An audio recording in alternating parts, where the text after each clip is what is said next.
Good morning, everybody.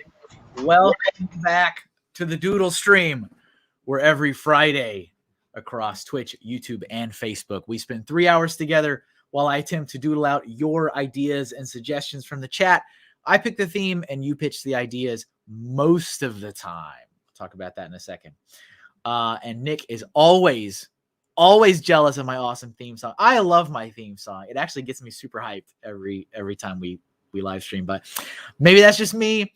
Maybe it's because I'm super into those old school video games. Whatever. It's fine. It's fine. So before we dive into doodles for today, I'd like to remind you guys where you can find me outside of our time here together. Maybe. There you go. You can find my website, KevinAHinkle.com. That is also where my shop is. That is where I sell stickers, prints, original works of art. That is also where my entire portfolio of work is. So if you'd like to check that out, I would appreciate it. You can also find me on social media at MrHinkleDraws. I'm on all the places everywhere. So hit the follow, hit the whatever, hit all the things, hit all the stuff, hit the likes, hit the hearts. All that stuff makes a difference. It makes me feel better about myself, if nothing else. If it's within your means, please consider supporting my work over on Patreon. Patreon allows content creators like myself, like many others, to thrive and survive in a financially turbulent world for people like us.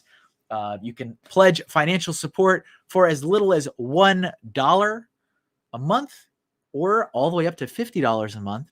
And it all has various rewards and exclusive content and real life gifts in the mail. Plus, you get a shout out. You get a shout out during all videos and all live streams. So the list you see before you are all the folks who already support me over on Patreon. So thank you very, very much. I try to take care of my patrons. My patrons take care of me. And it's greatly appreciated. So patreon.com/MrHinkleDraws for more information about that. And speaking of Patreon, I have a couple things. Bear with me. It is my patron anniversary, Patriversary. There's a name. There's an official name that Patreon uses, like Patriversary. November is when I started Patreon. I am at I'm right at the cusp of my 3-year Patreon anniversary, which means that we are doing a refresh. I do a refresh every year just to kind of spruce things up. Things aren't changing drastically this time. There's definitely a graphic overhaul. Anybody that is well aware of my favorite video game of all time might recognize this, but I'm not going to spoil it. I'm also I'm taking one of the tiers off, so I've removed the $100 tier. Admittedly, that was very ambitious. I was like, I don't think anybody's going to give me $100 a month, but I wanted to throw it out there just to have it as an option. We went 1 full year, no takers, no interest. That's okay. That's cool. So I cut that off. So now it caps off at 50. 50 is the highest tier now, which is the platinum pencil.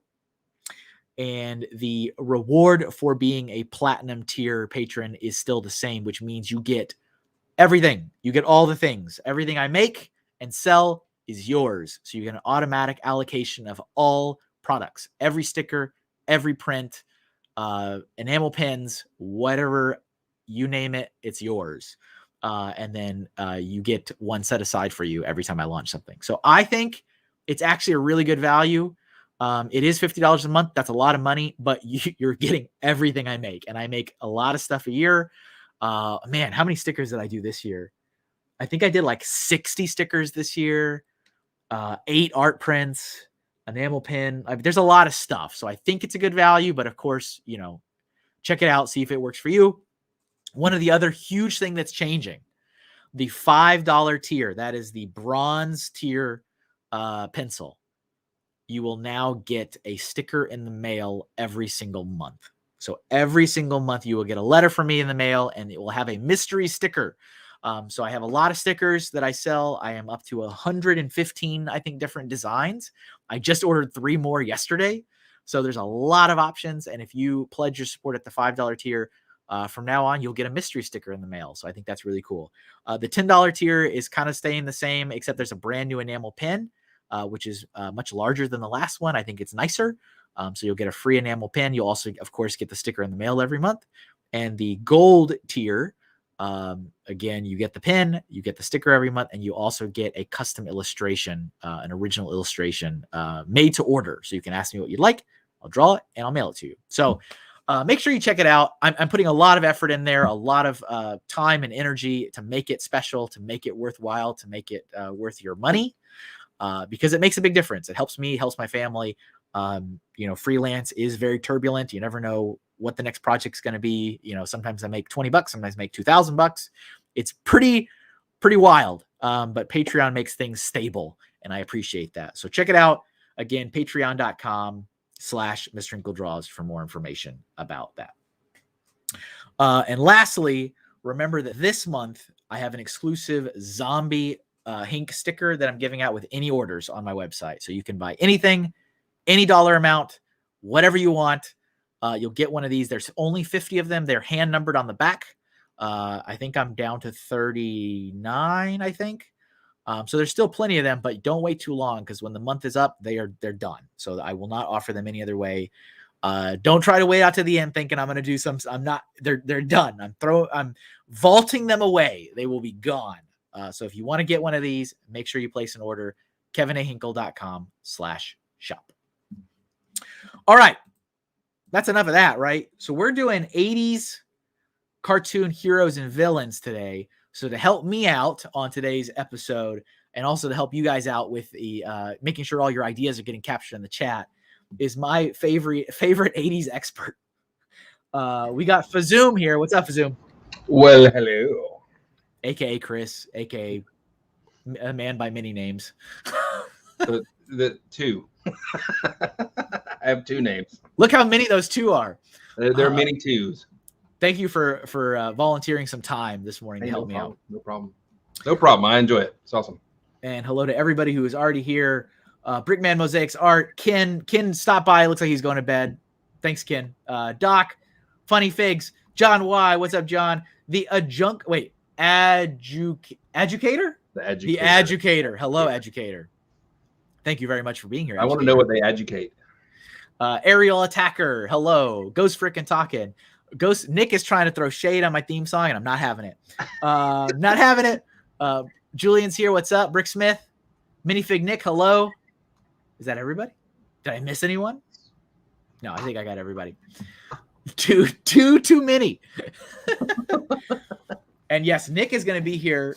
Speaking of Nick throwing shade on my theme song, Nick's going to be here next week because it's actually his suggestion next week. And I did not plan it this way at all. It just happened to fall that his theme is horror movies, and it's 1 week from Halloween, and it's next week. So it's kind of like an amazing coincidence. That's amazing.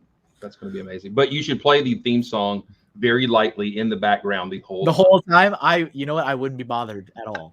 I wouldn't be bothered at all. Okay, cool. Yeah. Phil from way back. Hey, what's up, Phil? Nice to see you. Nice to see you. And yes, I am streaming. I'm actually streaming to 3. I'm streaming to YouTube and Facebook and Twitch. So if in case you're confused, that's what's going on. But that is going to stop at the end of the year. So we're only doing that for another couple months. So you're leaving. You're going to leave YouTube, right? I'm not going to leave YouTube, but I'm probably not going to do this show on YouTube. That hurts. I'll still have other things. There'll be other stuff. But yeah.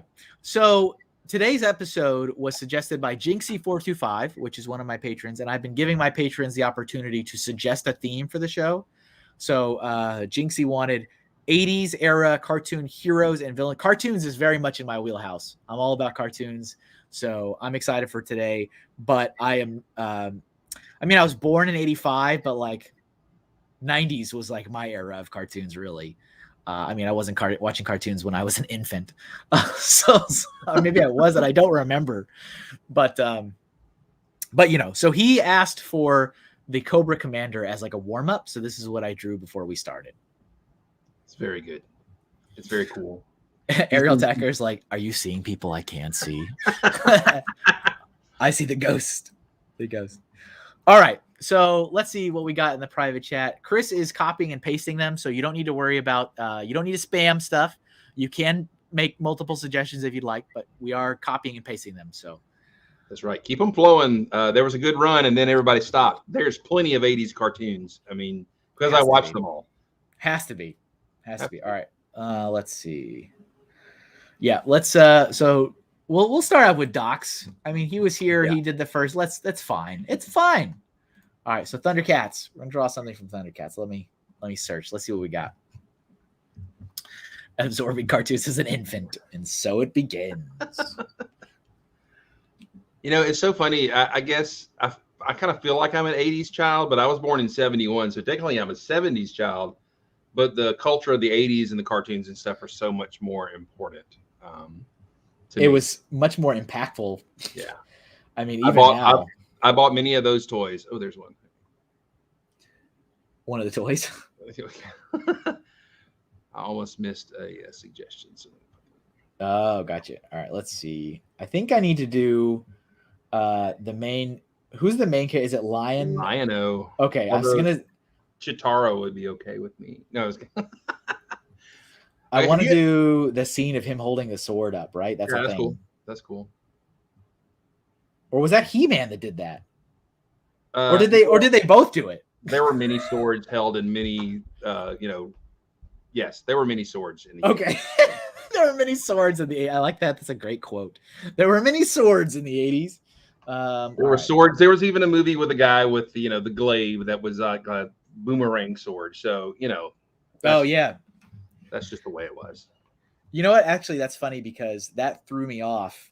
The other day, I was doing one of the development one of the development days for the novel I'm working on, and this character has a glaive, and I was thinking, because of this show, I'm like, oh, I know what that is.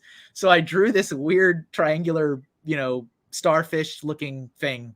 And they're like, Kevin, what is this? I was like, this is the glaive.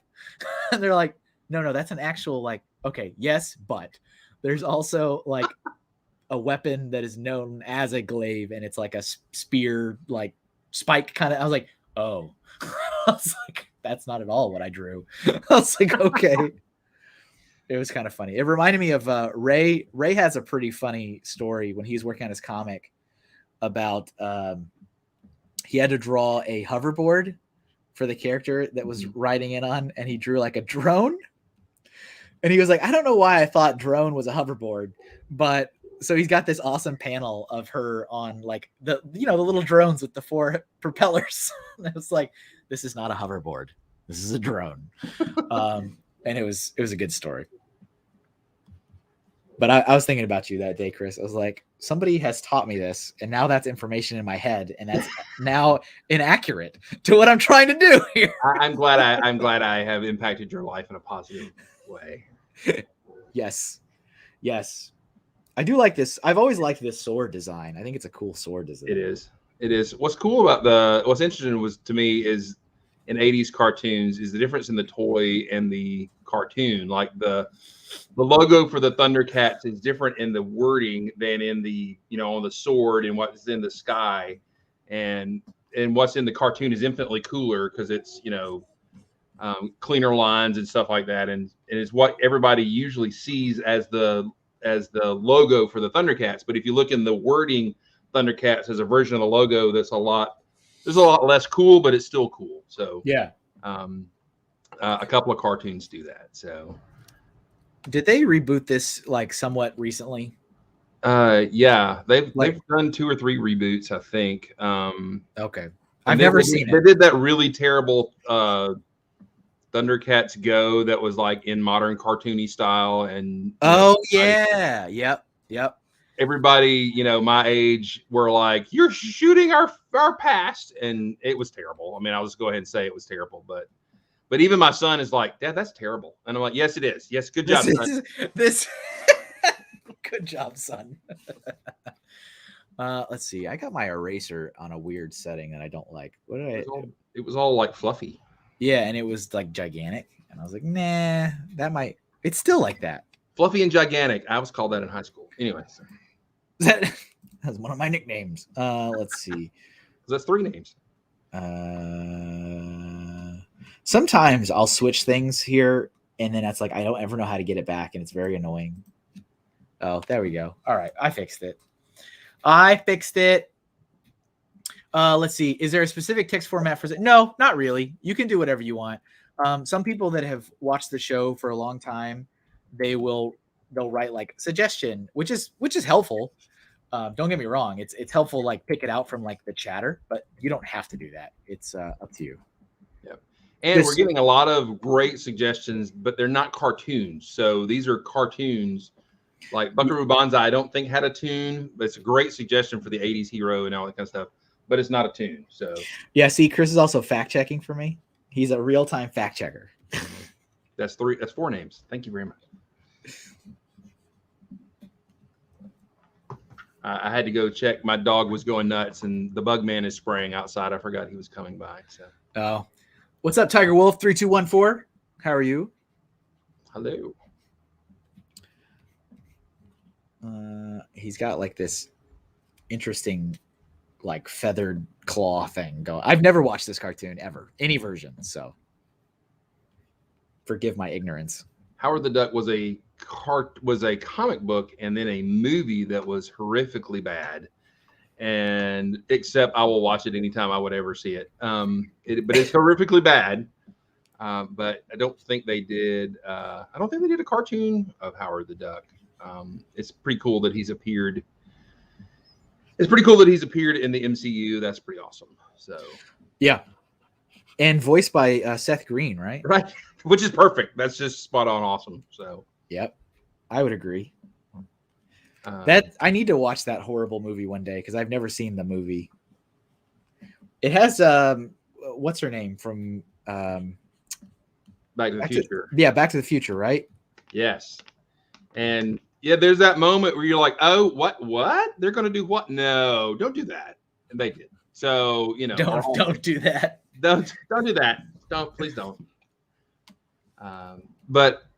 Yeah, the cool thing, I watched Thundercats pretty solid. It was well animated. It's one of those shows where you're like, oh, this is drawn well. Yeah. And didn't have bummer episodes like Transformers. Transformers, you'll watch one and go, oh, somebody phoned that in. And then you'll watch one that's just like brilliantly animated. You know what I'm saying? Thundercats seems like they had a solid team. But if you watch the first episode, all the Thundercats were running around naked. I'm just going to say. And you come to that realization as an adult when you're watching, like, they were all naked. All right. I mean, they're all cats. Yeah. But I guess they're human cats, though, so that makes it something like that. Yeah, no problem, Tiger Wolf. No problem. Zoning out and just seeing what's going on. I can dig it. Hang back. Let me make sure I put that in there. Yeah, I have many days. Pop this stream on, built or sorted or whatever, the plastic bricks that shall not be named, and the hobby that shall not be named, as Joseph Zawada called. That's my favorite so far, I think. The hobby that shall not be named. The hobby that shall not be named. But I appreciate that. I appreciate that. Chill. It's good. Chill. I try to be. Kevin has gotten me through the pandemic many days. Have I? All right. Actually, have. I'll take it. You have entertained and enlightened through the pandemic. Nice. That's pretty cool.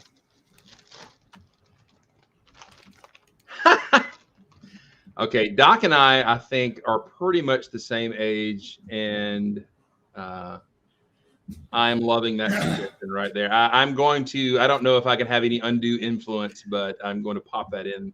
Well, I want to make sure at some point in the episode you get a suggestion in there. I have a couple floating around. We'll see what happens for the day. So one of the other things that so I've mentioned this a few times. There's going to be some changes for the overall show next year, which is still months away. But yeah, I think I've settled on the fact that we're going to go all color the whole time from then on. So that'll be cool. I don't think I need to warm up anymore.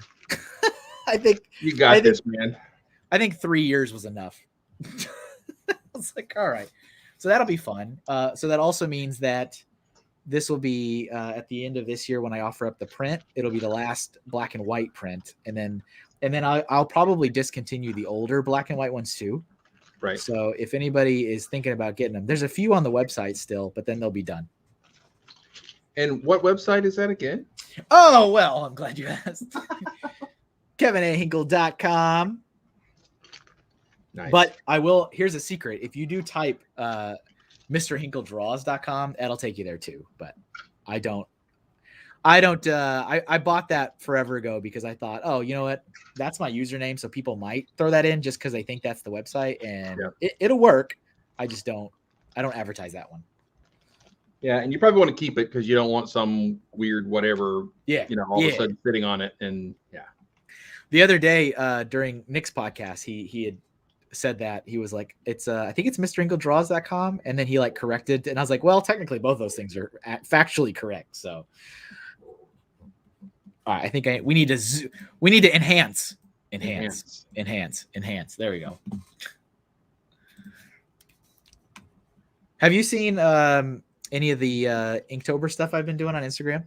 I have. It is quite nice. I actually have been trying to up my doodle skills, and I missed the beginning of the internet's Inktober, and so I just didn't get back into it. I should have caught up, but I'm just lazy. But yes, you can do the whole. I mean, there's several artists I follow that do the catch up game. Yeah. But, well, it's the 15th now. I'm halfway. I've already failed. Yeah, I can't get more than 50%, so I might as well quit. That is my mantra today. Might as well quit. I like Ray. So Ray is the Funny Figs in the chat. He is honestly the king of copywriting for his he is the king. And I loved it when he started posting his Inktober drawings, and he's like, okay, might as well get being late out of the way now. So here I am. It was like day 2. It was like, might as well go ahead and let's get this done. I'm late. I was like, that's awesome. I would hire Ray to be my professional copywriter any day of the week. Awesome. Oh, thank you, Brick Smith. That's very kind. Oh yeah, absolutely. No, yeah, and absolutely. I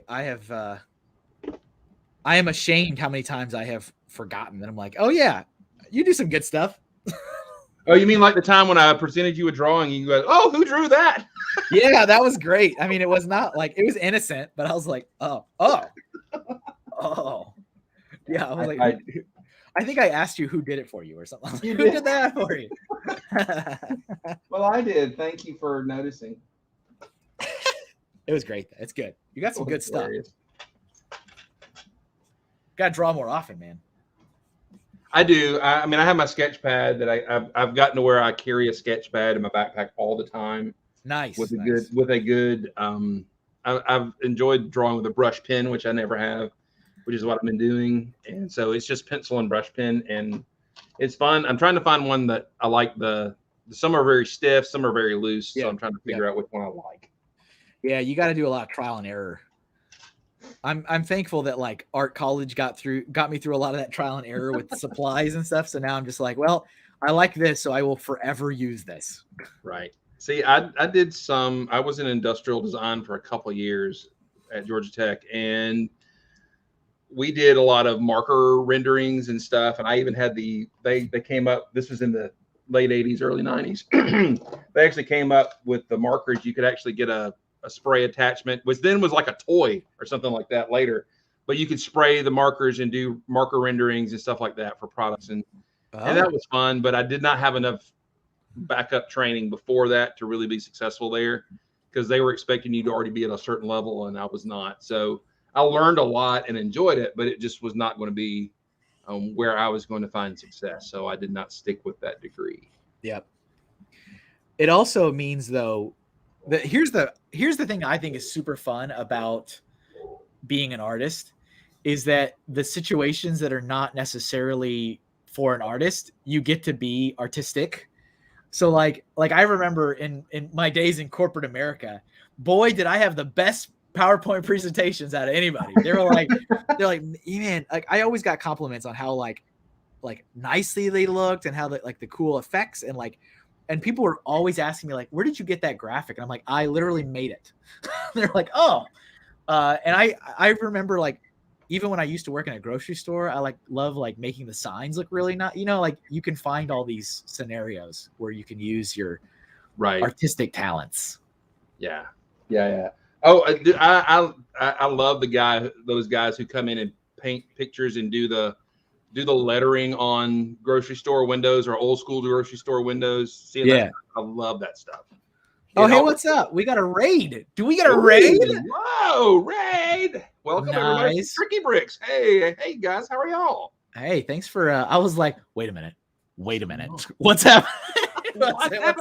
What's that? Hey, thanks for popping in, everybody. Nice to see you. Yeah, Tricky Bricks, Milan, Bobo Laveau, Red Froggy 54, Deanna, Lindsay, Chaser the Guy, Wiz. Welcome, everybody. We're drawing cartoon heroes and villains. Bricks O'Brien raid. That's what's happening. Oh, he did something. He did a direct or something. He did a thing. It was a thing. Did he do a thing? He did a thing. Was it interesting, Brian, or was it just like, yeah? was the I think I'm good with this Lion-O. There we go. He's cool. He's gonna run into Cobra Commander. He's like, poof. All right. That would have been the actual dialogue in the cartoon. So nice. I would have appreciated it. I love my Dragon Ball Z where we just yell for 15 episodes. Well, I don't know if you've ever heard the recordings of the voice cast from Thundercats, and they're basically, I mean, it's not PG for sure, but they are talking through stuff and in voice, like cussing at each other, and like, I messed up that line, stinking, because it's like Lana going, "Gosh darn it, I blew that line," and it's hilarious. It's so funny. All right, I'm gonna do this next one. Is from let's see, it's from John Y. It's Jim from Jim and the Holograms. Jim. Okay. I would never have drawn this otherwise. So that's a good one. All right. I'm just gonna admit that I never watched this. So that's okay. It was not a dude cartoon. So. It was not a dude cartoon. Oh man, it was very interesting. Okay, well that's good. All right, let me get a reference image here. It was one of those when these cartoons are coming out, I'm like 14 or 15 kind of thing, and it was already embarrassing enough that I'm watching cartoons when other guys are going hunting and stuff where I grew up. Yeah. Had I thrown in that, oh by the way, and it's got a chick in it, I would have been just like hosed. Man, it would have been the worst. So. By the way, I watched this. It's like, oh. Jim is a great 80. Yeah, please do. Yeah, there's a lot of really great colors on this one. I might save this one for later. Actually, it's a good. Yeah. It's because we're gonna switch the color and halfway point, so that's fair. That's a fair point. It's fair. So don't let me forget that though, because I'll forget that. Let's do Skeletor is a good one for black and white. Skeletor. That's like, talk about opposite. We'll go to Skeletor. But yeah, don't let me forget to go back to Jim. All right. Don't let me forget that. All right. Let's do, that would be a good one for color. See, this won't be an issue next year. There you go. All right. This year could be today. It could be actually. Right. I don't know if folks in the chat have, but I have not watched the new He-Man cartoon that's coming on, and I hear good reviews. I hear storyline is like, why did they do this? And it doesn't make sense. And everybody's like, you got to wait. It'll get better kind of stuff. So I haven't watched it. I don't know if anybody in the chat has to advise if it's good or not. I haven't watched it either, but I have equally heard very good things. Because it's Kevin Smith, right? I mean, yeah. So yeah. Yep. There's got to be some love, 80s love there to begin with. I think it's so funny that like I've never seen any of those movies from the whole like Jay and Silent Bob thing. Right. And I was like, you know what, let me watch this. And so it was funny because I started watching Jay and Silent Bob Strike Back, and Jeff's like, you're not watching these in order. And I was like, there's an order? And I was like, there's more than one? There's a continuity? What? And so I'm like, that is the only one I've watched. And I'm like, okay, I guess I am completely out of this. Oh, what did I do? What did you do? Okay, there it is. I had highlighted something, and then when I hit the little, the copy, I went to show the code, and all of a sudden I went to the matrix on my screen. I'm like, what's going on? Oh, did the little numbers start like? Yeah. We need some guns, lots of them. That's all right. There it is. Yep, Doc Samson. Doc Samson just mentioned one of my favorites. That's one of my suggestions. I was actually going to say Ukla the Mock from Thundar, but were any of those words? Yeah, they were. What did you just say? What's up, Teddy? Good to see you. Like that was. What did you just say? What words were you saying? We were saying words. All right, I'm drawing Skeletor. He's like lounging in his throne. It's a funny it's a funny screenshot. So I'm gonna draw that one. Muscly. So muscly. Well, okay, so now that you're bringing up muscles, yes, now that you're talking about muscles, I have none. But no, when the mythos for Masters of the Universe, when you bought the figures, and it was also one of those times, those came out, I was probably 11, 12, and it's kind of that moment where you got some people in your class going, what the heck are you doing with an action figure? And I'm like, but these are cool. And then somebody's like, yeah, but he's like naked. And I'm like, yeah, that's weird. But anyway, when you bought those figures, they came with a comic to tell you the mythos. And Skeletor had a half of a sword that was purple, and He-Man had half of a sword that was gray and silver. And so in the comic book that came out with the figures, there was a mythos that these two swords needed to be put together for the superpower or whatever. There was no by the power of Grayskull stuff. Anyway, there were a lot of different stuff. So then when the Filmation cartoon comes on, then that mythos is gone, and all of a sudden there's this, wizard Jawa called Orko, and all this kind of stuff going on in the cartoon. It was totally different. The designs were pretty the same, except they made the Prince Adam, alternate ego look exactly like He-Man, except with a shirt on.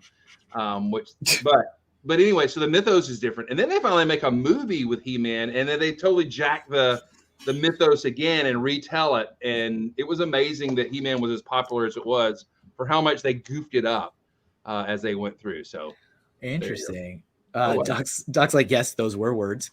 What's up, Jeff? Doc understands those words. Doc is like literally the only person that I'd be like, well, no. Okay. So I could see like a battle royale of like nerd culture between you, Doc, and Jeff.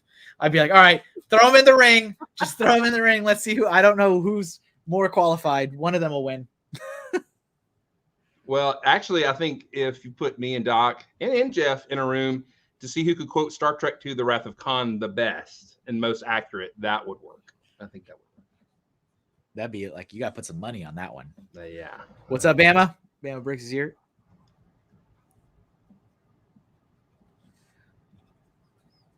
I'm not a betting man, but I put some money on that round. Yeah. Yeah, Nick is right. The episode on He-Man for Toys That Made Us talked about a lot of that, and very strange. All right. And what's funny is I can understand from a kid's perspective being like, oh, why is he naked? But like from like an adult, I'm like, if I had a body like that, I might walk around with just a yeah. Okay, let's just talk about this. They talk about, and it is right, the whole body image thing for girls with Barbie. Sure. Can I tell you, fat boy holding He-Man? I'm like, I can't do that, man. I felt bad about my life, right? I can't have those muscles. Come on. I mean, like legit. Fair enough. Did He-Man cause steroids usage? Maybe he did. People were on steroids because of He-Man. That sounds like it could be a story.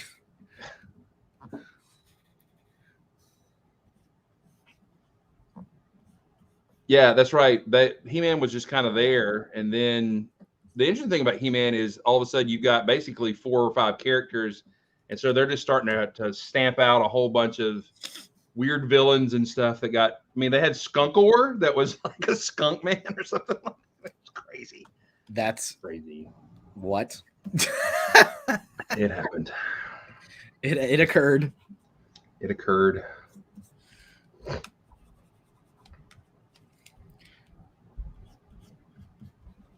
Get his little skirt here. Yes, that is very important in the 80s. It's very important, especially right there. There we go. Let's move past this uncomfortable moment. Yeah, it's great. It's like when you're in art school and you're doing figure drawing, and then the moment it comes, and you're like, all right, here we go. Here it is. And time to draw this. I think like most of my fellow artists were like, we always kept it for the very end. It was like you draw everything else, and then you're like, well, there's only one thing left to. I'm hoping time. You put an oak leaf there. Beep. It's like I guess pun intended. There's only one thing left to flesh out. So here we go. And by flesh, you mean flesh. I mean flesh. College.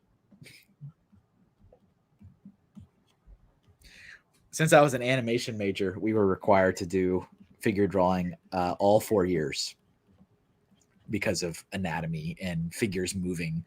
It was only animation students and illustration students. Everybody else got away with 1 year of figure drawing. That was it. That was an option had I stayed in and everything. And it was, I just remember one guy, and this is, younger.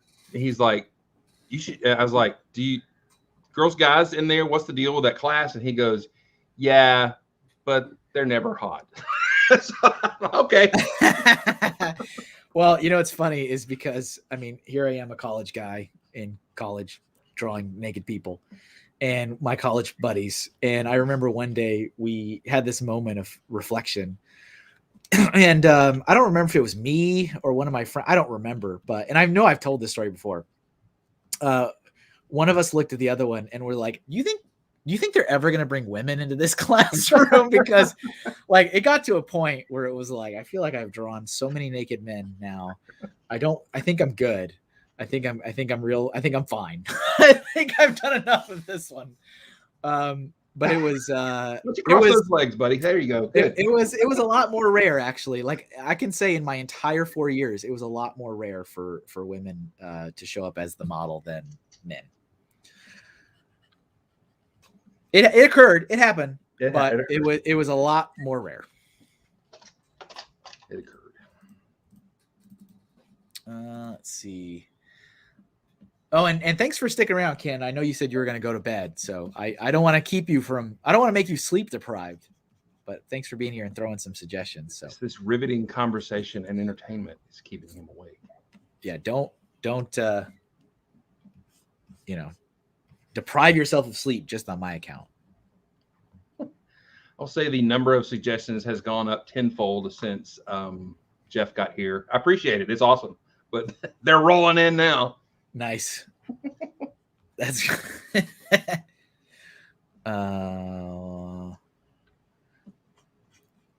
it's really interesting. I saw one of those like 30-foot tall skeletons out and about on my drive. You know what I'm talking about? Yes. I was like, oh. It was like I could see it over like the house, like the roof of the house as I was driving. I was like, what is that? What is that? Oh my goodness. And that's a sight to behold. Well, though, I will say this, though, that kind of is not as scary as the 70-foot like inflatable Santa Claus that people have. They're like Santa Claus is now attacking the village in this subdivision or whatever. That's very disturbing to me. So there's some really old movie. I can't even remember if it's cartoon or if it's live action. Maybe somebody will remember it when I mention this, but there's a scene and it's like a robotic Santa and he's like moving from left to right or whatever on like the top of a roof. And he's like, ho, ho, ho, ho, ho, ho. Is that what it is? I can't remember where this is from. Like Futurama has the evil robot Santa Claus that yeah. comes and kills every. Yeah, I mean, he definitely didn't start like shooting people, but like I can't remember where it's from. I just remember seeing in my mind some scene with an animatronic Santa moving from side to side saying ho ho ho over and over again, and I can't remember where that's from. Oh, he's got like these little frilly things on his shoulders, kind of. It looks like. You're talking about Skeletor, not Skeletor. Yeah, all of a sudden I was looking at Skeletor. It's got like little. He's got shoulder frillies. Shoulder frillies. Doesn't Mark Hamill do the voice of Skeletor in the new one? I think that's what I understand, and that's pretty sweet. But still, I haven't watched it. So he also is the voice of the newest Chucky, I think, in some Chucky. I don't know if it's a movie or a television series or something, but that is not my speed. I don't like I don't think I've ever actually watched from beginning to end one of the Chucky movies. I've seen bits and pieces, and I don't, Not my speed. Let's see. So I need to put the throne, otherwise it's odd. He's just driving. There he goes. So he's got like bone. It's like a bone throne. Oh dear. Don't you? That is not a joke for the internet to enjoy. All right. I'm not there. But there is a lot of bones on there. It's a lot of bones. He's Skeletor. His castle's the giant skull, isn't it? Right? No. Well, no, it's not. Oh, no. Well, Castle Grayskull is not. Well, depending on which storyline you follow, but I think in the cartoon that's from Filmations, he's just in a cave somewhere, and he wants to get and take over. Now, see, I would feel like he is the rightful owner of a castle that's a skull. Like, well, that's yours. He lost it in a shady land deal, and he wants it back. So, was it during a game of Sabacc? That's what happened. He bet it all.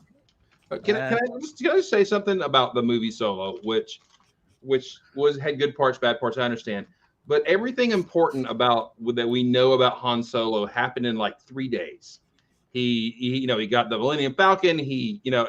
That movie had every little thing about him in it, and so in like 3 days he gets the Falcon, he breaks the speed thing, he does all the things, and it's like, then he just floated around for a few years until he met Luke. I don't, that's my problem. I'm waiting for Nick to say something about Star Wars. That's why it's like, here we are again. No, I did, Linda, I did not dislike it per se. It's just like one of those things that takes me out of a movie because it's like, all the things happen like, right then. There's no space. I get you. He has Snake Mountain. Is that what it is? Snake Mountain. Snake Mountain. There it is. That's it. See, again, as someone who's never watched any of this, but like can only go by the graphic visuals, I'm like, well, something seems wrong about this arrangement. Like, you should be in the giant skull. That's where you should be. Literally, my face is on the building. I need to have it. It's like Bowser in the Mario universe. His castle has his giant like face etched on it. It's like if that was like Princess Peach's castle. It's like, nah, it's got Bowser's face on it. I feel like that's not your castle. What do I know?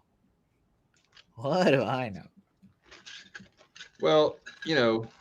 all the layers having like the secret layers having the face of the bad guy in it makes it maybe not so secret. So I was all about that though when I was like a kid in like middle school and elementary school, drawing my own like original characters. It was like everybody was like the Joker.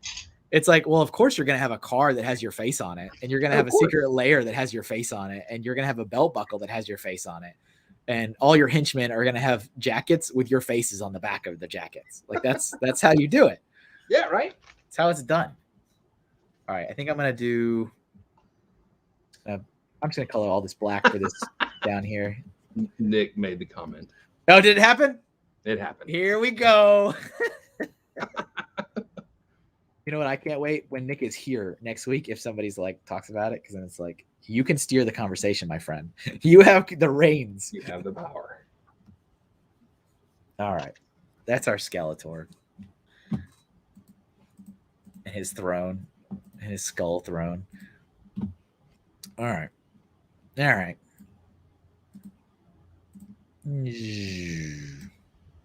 Got a lot of actiony people here. That's right. Well, in the 80s, no cartoon was boring. Unless it was The Littles, and it was quite boring. Actually, it was animated well, though. The Littles? Oh. The Littles was a cartoon. It was like Family Channel cartoon. But it was well animated. It was actually a fairly kind of a neat little deal, but it was about these little not Smurf things with tails, and they lived in a farm or something. I can't remember. All right, I'm gonna do Snidely Whiplash next. That's a fun one. All right, 1024. Yeah, that's a fun one. Yeah, there were in the 80s. You had the holdovers, the pull over characters from the 70s cartoons. That then they repackaged in like the Laugh Olympics and the Wacky Races and stuff like that, and that was fun. And you still had like the Super Friends, changing their name kind of every year, trying to be relevant, but they were still good. And then you had the Transformers, G.I. Joe, Mask level of afternoon cartoons that then made us all want the toys. So this is the one where he's got like a little cape and a top hat, right? I believe that's Snidely, correct. because I was kind of in my mind when I thought of Snidely Whiplash, I thought of him with the like helmet and like the racing goggles, like that's what I imagined. But yeah, he's got there was now you could always put the dog with him because the dog, that's like in my head the version of this, but Google tells me it's this other one where he's like fighting Dudley Do-Right. Yes, that's the old 70s version, and they port him over to a new cartoon. So in Laugh Olympics, he would be more the car driver. Oh, would he? Would that be more appropriate? Okay, that would be more appropriate. See, that's why you're here. So add the search term to Laugh Olympics, and well, I guess there's different versions of him. So, but apparently, yeah, this is So like this one with the hat and the goggles is the version I was thinking. What's up, Miss Neverland? Nice to see you. And yeah, of course, next it's a bone throne. Thank you, Nick. Always count on you. Classing up the joint. I'm so sad. Like we're halfway through the month, and I am like, there's so few Ghost Frickin' Talking podcasts. I mean, I know they set the bar. They said ahead of time, like, we don't know what we're gonna do this year. But I was like, oh, I got like 2. So this is your month. This is your month. Okay, I'm going to have to actually look up what Joseph Zawada, or maybe I won't. You got to fact check it. Chris is the fact check. Joseph, please don't make me delete my Google history today. Thank you. Today. Please don't make me do this again. Let's see.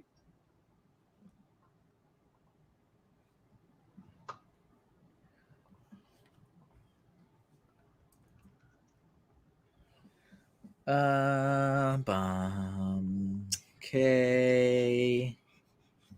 So it's interesting when I do I guess more simplified cartoon characters like this guy, I always start with the face, but anything that's more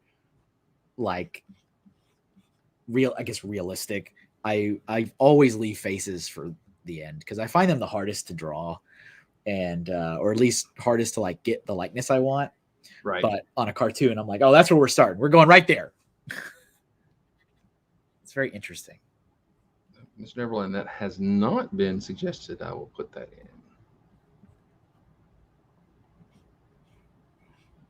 Yeah, was the first DuckTales, was that 80s? Yes. I believe, well, now I'm going to have to check that. It may have scooted in 89. Let me check. Not that I'm trying to disqualify. I was just genuinely asking. No, I get it.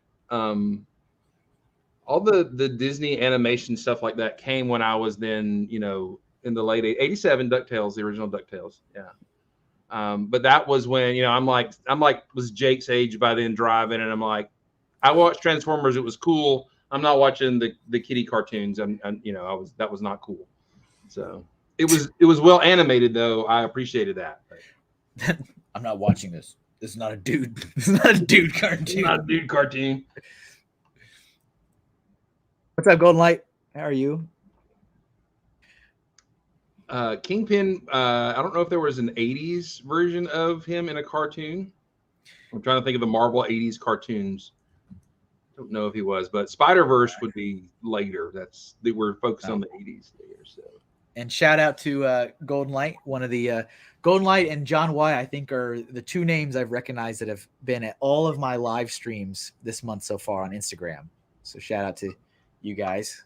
Are we on the Instagram? Wow. No, when I do the Inktober drawing. Oh, I got you. I don't think you can stream to Instagram from StreamYard. I don't think that's an option. You have to use a mobile device. Yeah, something like that. And it's yeah, and then Instagram limits you to an hour, isn't that right? Something like that. They used to, not anymore. Not anymore. But they used to do that. It was an hour limit. And then so actually it was like that 2 years ago. And cool. it changed last year to it basically changed when they launched Instagram TV, which is their new thing. So Instagram TV, you can basically run for as long as you want. But they didn't have that before, so that it was like you had to do live, and the live could only be an hour. All right. There, Nick is saying DuckTales and Chip and Dale were in the 80s, Tailspin and Darkwing Duck 90s. That's correct. But that's gotcha. And then, yeah, okay. I think I was trying to remember, Jeff, if they did him in Amazing Friends, and they did. So that's cool. Spider-Man and His Amazing Friends, probably one of my favorite 80s cartoons ever. So. Golden Light has not been at everyone. Well, don't out yourself, man. Just go with it. Just take it.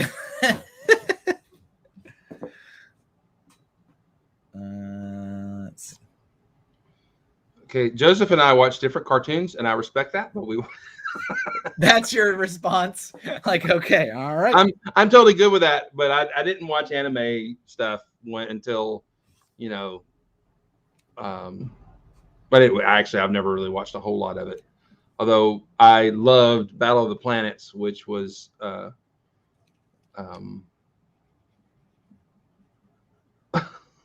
anime, amazing art, amazing everything. But yeah, I was not into anime like that. Although I watched Battle of the Planets early, that's a lot of people's entry point into anime, the people at my age. But I didn't go much beyond that.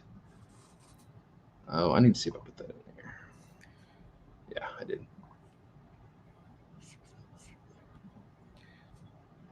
Let's get the stripes in here.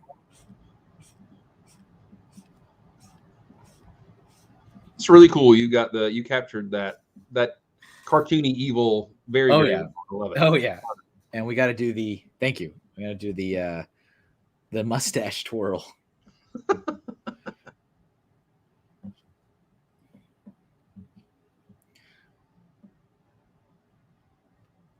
I can't remember if I tried doing that with my mustache when I had it. I think I did actually. What, you lost the mustache? Well, kind of. I just grew out like a full beard in quotations. I was trying to at least. And then just the other day, it was starting to get kind of like weird. So I was like, let me trim this because it's kind of like going all over the place. And I trimmed it, and it was like shorter than I thought it was going to be. It's not gone, but like it's definitely like I have lost a couple months worth of growth. So it's like, well, all right. But it's not all over the place anymore. So there we go. But yeah, I haven't really been on camera or anything in a while. That's the only place people. What? What are you hiding from us, Kevin? What are you hiding? I know. I mean, that's the only place people see you anymore. You know, it's like, have you been on a camera or on a live stream or something? It's like, right. Nah, I have not. I have not.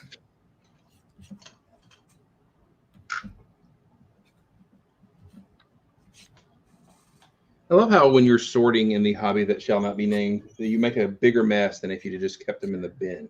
Well, that's how, I mean, that's like every time I clean anything. You know, like I'm the kind of person that when I clean something, I like will take everything out of the area I'm cleaning and then I'll reintroduce it into the environment in a better way, you know? So for a brief moment, it's absolutely worse. It's like, and me and my adult ADD just starts to shut down. It's like, I don't want to deal with this mess. I'm like, keep finishing. You'll get it. You'll get it. You'll get it. Keep going. back when I was working retail and I would do like a major clean of like the back stock room or whatever, that's what I would do. So like staff would be coming in the back and they'd be like, oh no. And I'm like, don't look. And I was like, wait, it'll be better. Go away. Look at my game. It looks really, really bad right now. It's like, just wait. Just wait. It's going to be okay. Because yeah, it would get like catastrophic for a little bit. Temporarily catastrophic. All right. Just about done with this one. Hello, Big Nate Bricks. That's a name I don't recognize. I'm glad you're here. Hello.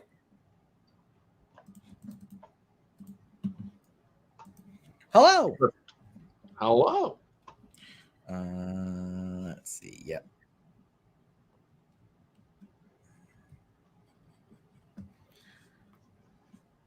Yeah. I can't actually, you know, I was going to do like a voice impression of him and I don't think I can visualize or in my mind, I can't remember what he sounds like.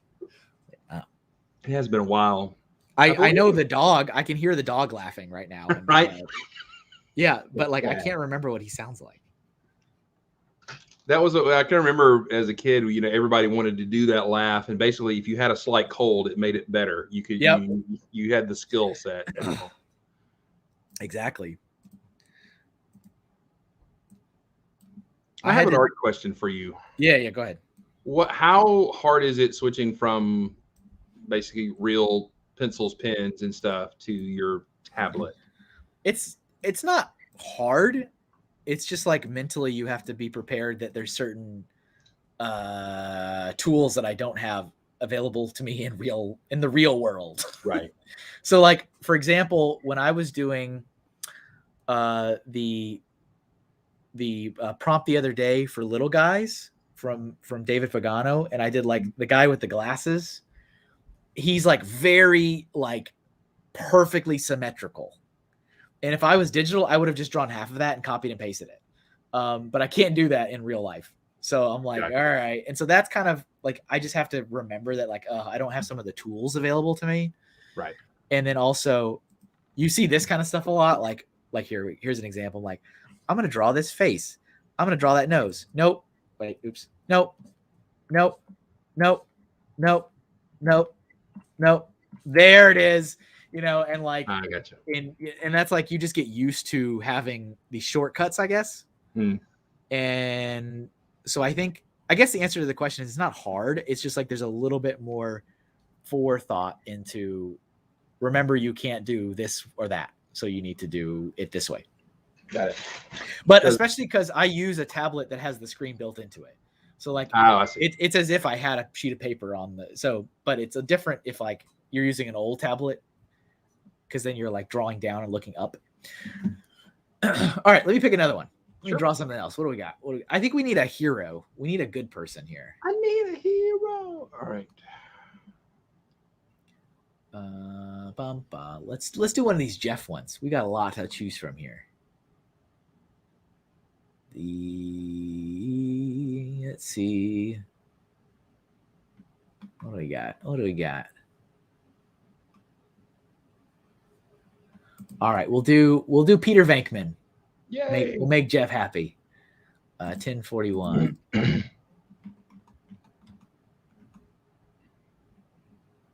Where did you go, Peter? There we go. Sweet.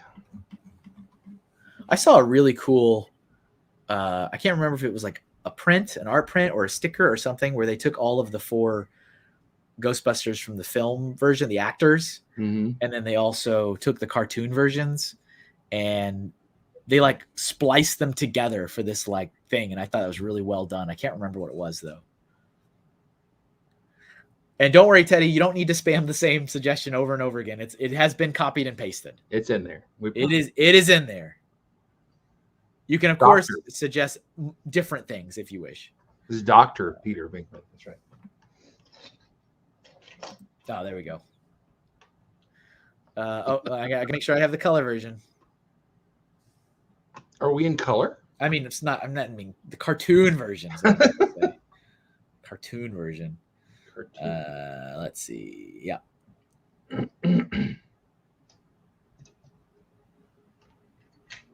All right, I'm gonna do. That's a good one. There we go. There we go. All right.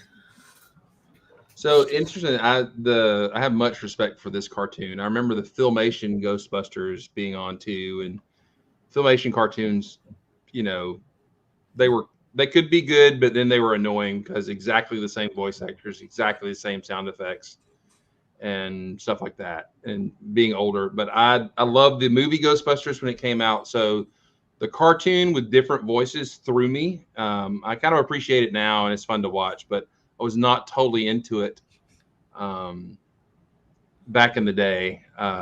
But there again, I was starting to get older, and my cartoonage was more sci-fi and Transformers and stuff like that. And so the real Ghostbusters was good, but it never really caught my attention. But I have great appreciation for it now.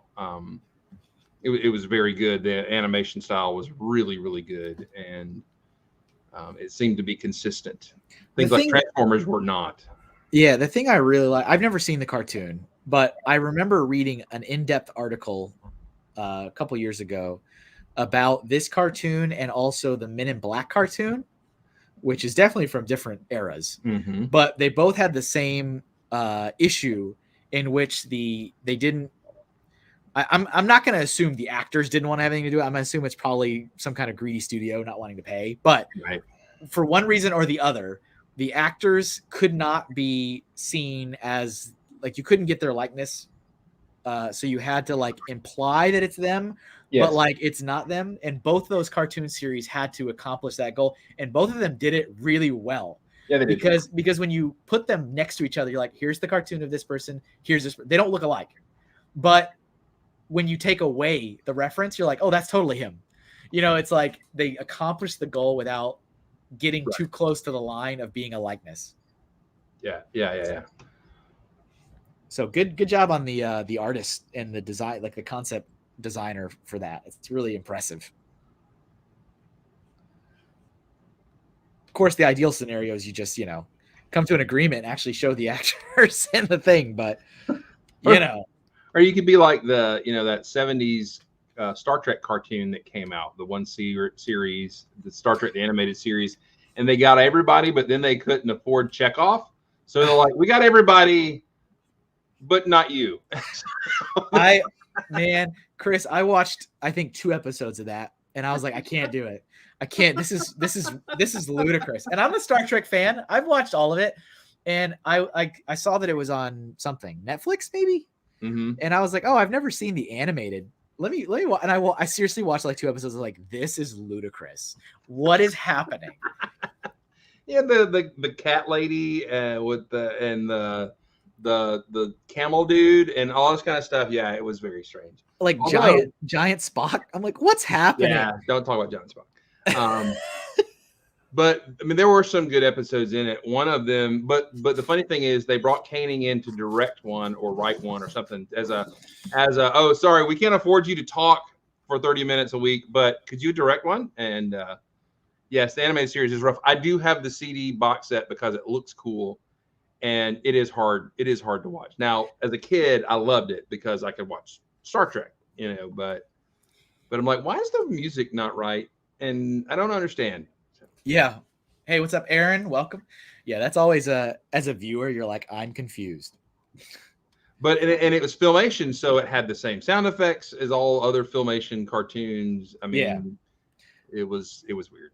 It's like when you hear the Wilhelm scream or whatever, and you're like, yes, oh, there it is. There it is. I heard it. We got it. Or when somebody hits the ground with that very, trope sound effect, you're like, oh, there it is. When I was a kid, I remember it was the punch sound effect. Like there is a punch sound effect that you just hear everywhere, and you're like, Yes. there it is. And as a child, I remember picking up on that. Like, that's the same punch sound effect I heard in that other cartoon. What's fun is my friend Jeremy and I, we were movie buffs as we grew up through our teen years and stuff, and we used to laugh at how overproduced and bass added to the punches in Indiana Jones movies. It's like he hits him and like a bass drum explodes, every time he hits him and all that kind of stuff. So then when we go to see the live show at Disney, the Indiana Jones stunt show, you can feel your chest rattle within you at every punch. And we're laughing at all this. Everybody's excited. And we're just laughing at the just over the top nature of that we had found so funny. And it was amazing. But yeah, it's like, okay, punches don't sound like that. Did you just break the sound barrier? He broke that guy's rib, and it broke the sound barrier. I mean, if it's Indiana Jones, he probably did. He did. Yes. All right, we need our symbol here on the shoulder, of course. Let's see. Oh, his hands like sticks over the border. Is that legal? It might be. Probably make some designer somewhere angry.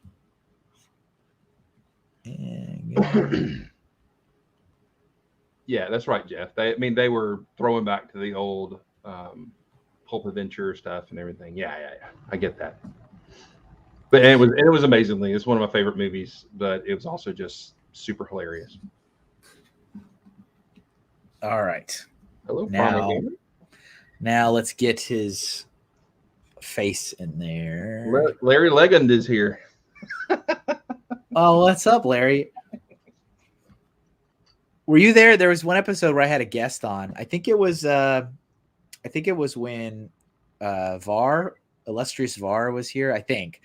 And he was like, hello there, Larry Legend. And I was like, you are the first person ever to just like, you have no clue who this person is. And you just like, you said it perfectly. It was so funny. I love the sympathy in the voice. So this poor guy can't spell. Yeah, he's like, there's no way I'm saying this right, so I'm just gonna say this, and it was 100% accurate. But what's up, Larry? And Primal Gamer, hello. Welcome.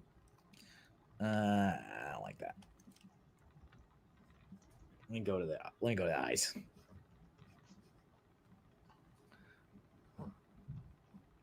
Oh, Doc, I forgot. We were talking about this, Doc, and I didn't even mention it. I sent you a DM on the old Insta, Doc. You got to collab with somebody. Those are words I don't understand. That's all I had to say. I sent you an image, and I'm like, Doc, please collab with this person. That's all. I've barely regularly remembered Indiana Jones toys back in the day. I don't think they were super popular. They were a different scale. I think I don't remember, but that'll be cool. I'll have to check that out. Kevin, you do realize that person is a puppet. Oh, I'm sorry. I guess that's ridiculous of me to even. I apologize. What's wrong with me?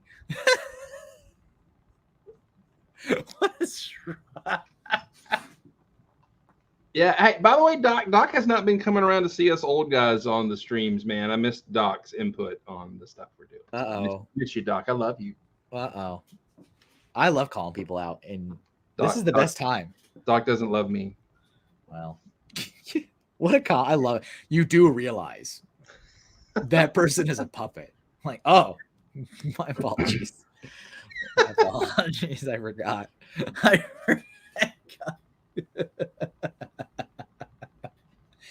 Whoopsies. All right, there we go. I think nice. There he is. Something about that chin's bothering me. Let me see if I can fix that. It's like You a know the whole little.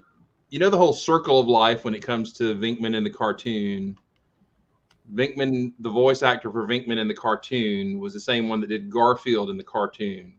And then when Garfield the movie came out, Bill Murray did the voice of Garfield in the movie. So it's the circle of life. It is. Cue Lion King soundtrack. All right. Maybe not. I waited all day to say that. Says Doug. I mean, that's I out of anything you could have said, I was not expecting that. So good job. Good work. You do realize that man's a puppet. Like, oh, I apologize. I'll do better next time. All right. There you go, Peter. Nice. There you are, Peter. All right. Let's see. What we got, like 2 good people and 3. I want to keep the balance, right? Because it's heroes and villains. So you should have put them on either side of the screen. That would have been the villains on one side and the good guys. I'll probably, you know what? That's a good idea. I might save out the final piece like that. So we've got 2 good and 3 bad. So we need another good person. Let's look through this. Let's look through the old private chat. What we got in here?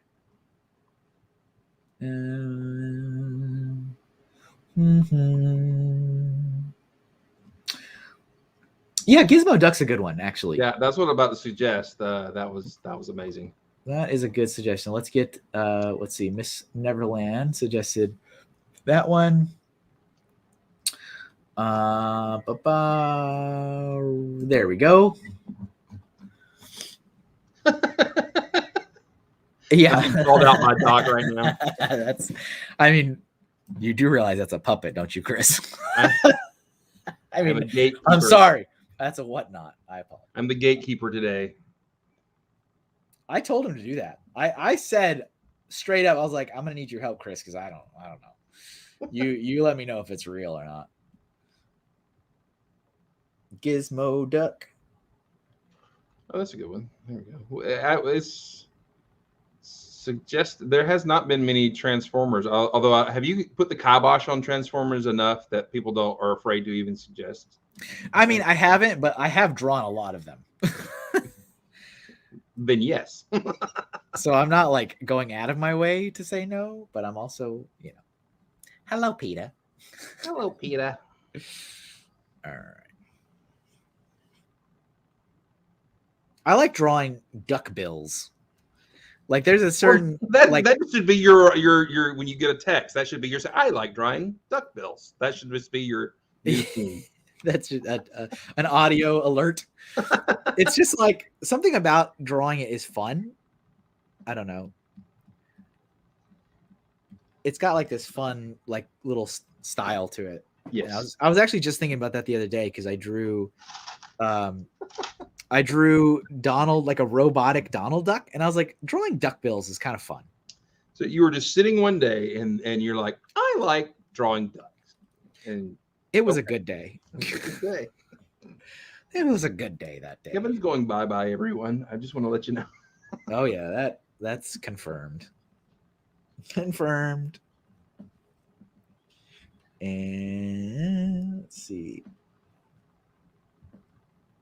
Bobby from all right. Larry is throwing the suggestions.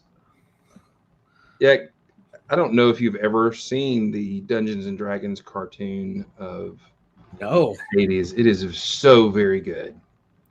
Great animation, good stories. Willie Ames is the voice of one of the things. Well, except for that. No, he was good. It was a great cartoon, Dungeons and Dragons. And that weird. I didn't know it had a cartoon. It did. Dungeons and Dragons from the 80s. Was the cartoon first or was the game first? What was first? Oh, the game by far. Okay. But the Dungeons and Dragons cartoons, and there's been suggestions for the main bad guy. And it was really, really good. The animation was amazing. The characters were good. It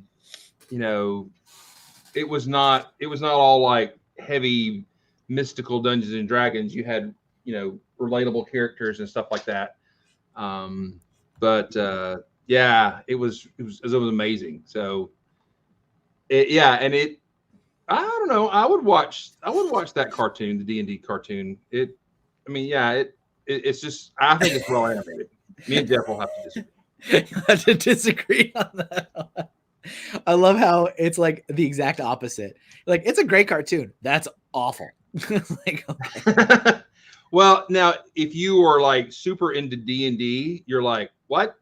But if you were not, this was just a great fantasy cartoon for kids.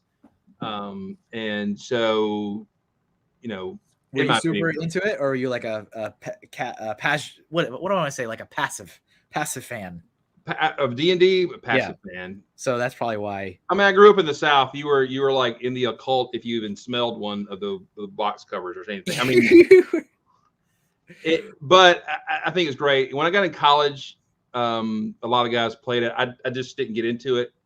I think it's great. I think it's fine. I have no issues with it, but I never got into it. I think we tried to play it one time and like, I don't know what's going on. When do I roll the dice and when do I go across the board? I don't, so yeah, I didn't get it as much, but I could probably get into it if I just had the time to. So you just unlocked a memory. Unlocked. Hey, Hinkle, I need to make an audio alert for that. But I remember one time when I was, I believe I was working at the Lego store in Colorado, I think. But I had this mom lose her mind and go off on me because it was whatever the year that like Castle were like fantasy with like dwarves and trolls and stuff. Oh dear. And because there was walking skeletons, right? Because that was a bad guy with skeletons. And she went off on me saying, how could I sell like witchcraft to her kids? Oh no. And I was like, what are you talking about? But like, she was not having it. And she was like saying that the skeletons was like representative of witchcraft and all kinds of other. I was like, okay. All right. Here's some promo for your 15-year-old. Here you go. Here you are. And they're like, that's probably the goofiest skeletons you're going to find. It's right. like, they're a bunch of knuckleheads. Like, ooh. Oh, actually, you know what? I was assuming this was going to last in the black and white part, but we only got a couple minutes left. So I'm not going to color that in black because we might, Gizmo Duck might stretch into the color part. All right. So we'll see. Yeah, Larry, that was the thing about the, that's necromancy. Number one. That's necromancy. Number two. Shut up, lady. Yeah, you're like correct. Like, hold on. Excuse me. I need to correct you on something. If you're going to insult me, do it properly. Exactly. But yeah, I agree with Larry about the animation for the D&D cartoon. It was excellent. It was well done. It was also another cartoon for the game Pole Position, which has nothing to do with the game, and had these really cool cars, and the animation was really, really well done. It was an odd duck as well. They came on Saturday mornings, and that was kind of when Saturday morning cartoons were on their way out. But it was visually, it was captivating for me, and it was a good carry-on story. It was good. There's an event in Massachusetts, like a convention, like a Comic-Con, and it's called Saturday Morning Con Tunes. That's the name of the event, and it's like an event that's supposed to be very focused on cartoons. Not necessarily like old cartoons, just cartoons and animation in general. And it's pretty small. So it's like, I don't quite know if I would go to it because it's far enough away that I would have to have a hotel. And I'm like, but like the idea of it really intrigues me. I'm like, I kind of really want to like scope out this event and see if it's like worth having a table there. And then of course the guest lists are all like voice actors from animation. Neat. Doc, Mask has been suggested, a character or two, but no cars have been suggested. So, like a vehicle. Yeah, I know you like to do that on occasion. I will say I don't consider myself very good at drawing vehicles, but the times I've done it, I'm pretty proud of how they've come out. Yeah, I think it's because I psych myself up too much, or psych myself out so much. I'm like, these are going to be terrible, and then they come out pretty good. Yeah, Jeff did. I like Jeff's sneaky. I don't know whether to call that a spam or not, or a whatever. Because Jeff spam or whatever. Yeah, he did suggest Matt Tracker a while ago. It is in the thing, but his clarification, we're good. That's clarification.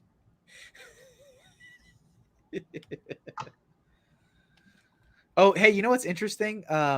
My buddy Matthew K posted some photos the other day on Instagram from a place called Jekyll Island. Yay! And I was like, is this the same? Is this the very same Jekyll Island? Which it has to be. I mean, because Matthew lives in North Carolina, and that's not terribly far away from no, it's not from where you are. But like, I thought that was a very interesting coincidence. He posted a bunch of stuff. Hide nor hair of Matthew K in a long time. Yeah, he's like not necessarily in the Lego stuff anymore. So right. But this year, 2021 was the first time in this man's, I think in the last, what did he tell me? 14 years he did not go to Brick Fair, Virginia. Oh wow. He's gone every single year since he said he was like, I think 11. Is what he said. Wow. And he said that he just didn't feel like a drive. He didn't really have like an interest. And he called me and he was like, he asked me if I was going to go. And I was like, no, I'm not going to go. And he's No? he's like, well, that was the last thing I needed to hear. And so he didn't go for the first time. Did he post that on Insta or did he do it on Facebook? It was on Instagram. I think it was stories. He does a lot of stories. But he posted and he tagged it as Jekyll Island. And I was like, I know that. I've heard of this location. Yes. It is a fabulous location. The pictures were beautiful. Oh, yeah. It's a great place. Okay. I don't think I followed him. So I followed him. I'll have to be approved. Oh, yeah. Oh, yeah. He'll approve you. Yeah. He was always fun to hang out. He still is. Yeah. He's doing his own thing. That's cool. He actually came up to Boston too, which was really fun because he works for a company doing SEO and they have an office in Boston and he has family in Boston. So we were talking and he was like, hey, let me know if there's ever a time that's convenient for like me to visit Boston and I could drive down Connecticut. And I'm like, well, actually I'm going to be in Boston in 2 weeks. So if you want to like make it even easier for yourself. And so he legit booked a flight and hung out with me also while I was in Boston. So that was cool. Cool. Thank you, Jeff. Jeff has poured out his knowledge and expertise in mask vehicles and play sets. Thank you, Jeff. Jeff, that was amazing. Nice. I liked I noticed your placeholder for the stream tonight, Jeff, and I have to approve of Tons of Fright is a really funny. That's good work. Good work on that. Good work on that. I was like, clever. I think that's exactly what I said. I was like, clever. Very good. So I think at this point I'm going to draw the hole. I might as well finish with the wheel. He's not who he is without the wheel. I mean, yes, exactly.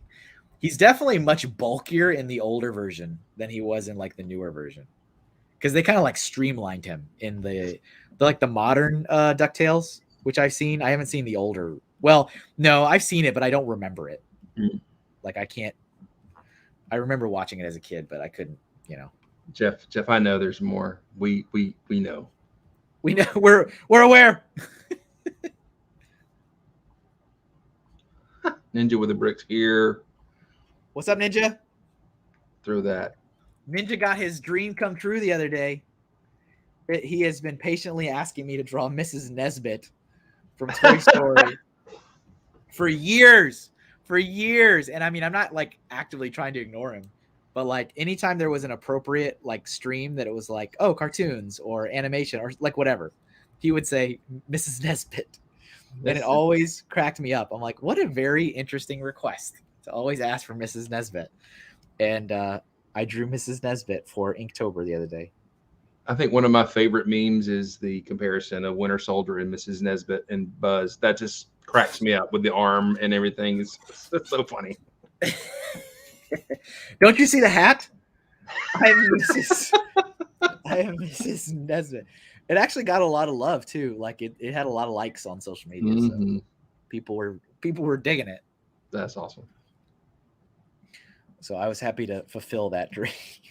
All right. So yeah, this definitely. Oh, look at that on the dot. So this will get some color. All right. Yay! Except he's mostly white. Hey, that's also true to form. That's true to form. That's how I do it. All right. Does anybody have any zebra characters I can work on? I have not watched the new DuckTales and all of the new versions. I don't know how well they're received. I have watched more of the newer one than I can recall of the older one. And I enjoyed it. I really like the humor in it because it's definitely like a modern cartoon. But the thing I thought was really cool is that they definitely took their time and really built up the show before they started reintroducing all of the characters from the old show. Cool. Like there was I actually thought for a long time that they weren't going to have all the old characters, but like over time, everybody came back. And I was like, wow. And so I really like the way they did that. That's cool. All right. He's ready for his one bit of color, I guess. All right. Let's see. Well, it was one of those bits of trivia that I, didn't know until recently, but the voice of Scrooge Mcduck in the old Disney era, through all of that, through Mickey's Christmas Carol, which is one of my favorites, and all that kind of stuff. Scrooge Mcduck is voiced by the same guy who was on Mr. Ed, the old talking horse show from the 50s. And I was like, that's what that guy did to pay his mortgage the rest of his life. I'm okay with that, but I just didn't know. That was Mr. Ed. Come up with a Scottish accent too. So that was one of those shows that was on Nick at Night when I was a kid, and it didn't last long before it got pulled. And then it was I Love Lucy, Gilligan's Island, and there's one or two more I'm thinking on there, which was the only way I saw those shows as Alan a kid. Young, that's correct. But I enjoyed my Nick at Night shows. They picked them well, I think. Nickelodeon picked them well. They're like, these are the ones that we think kids will still like, so we should show you these. But Mr. Ed, like I only remember seeing it for a very brief amount of time, and then it was pulled. It wasn't there anymore.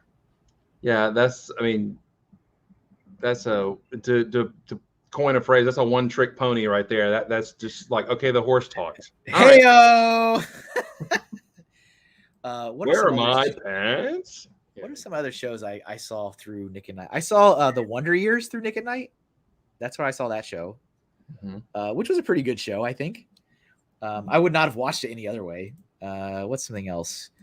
I think for a little while, I think Mary Tyler Moore was on there for a little bit.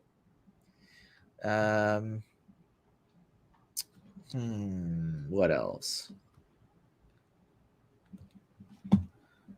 Well, I'm old enough to when I see what's on Nick at Night going, oh, that was when I was very young. Oh, I wasn't so young when that came on. Right, yeah. Hey, I know the feeling because do you know the channel Boomerang? Yes. I'm like, wait a minute, that's not old. I was like, why is this on Boomerang? That makes me feel old. It does. I'm like, oh, I've made it to this point. What's up, Bubble? Oh, wait, no, I already said hello to Bubble. Hello again, Bubble. You came over at the raid, right? I think. Well, hello. You haven't said anything. You were quiet. Space Ghost actually had an 80s version of Space Ghost. There was a new ship and all that kind of stuff. The Herculoids. There was a whole new series with Space Ghost and stuff, and I really enjoyed it. It's probably about 81, 82. I think it came on right after Spider-Man and His Amazing Friends on Saturday mornings in the early mid 80s. And I liked it very much. I even liked it better than when I went back and watched the 60s cartoon. However, it was not that popular. And now only everybody remembers the 60s cartoon. You know, it's funny. The only thing I think about when I think of the Herculoids is the Herculoids appearing in Harvey Birdman, Attorney at Law. And like, I think one of them is suing the other or whatever. And I remember one of them being like on the witness stand and like, and it's like the gloop and gleek. I was like, what's happening?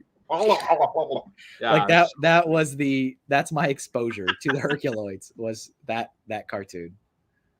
That was a great cartoon. It's like every cartoon character suing every other cartoon character, and Harvey Birdman is the lawyer. Like, that's good stuff. There we go. There's some cartoon horses. We need some horses in there. Thank you, Doc. Oh, come on. I was going to say, is Matt here?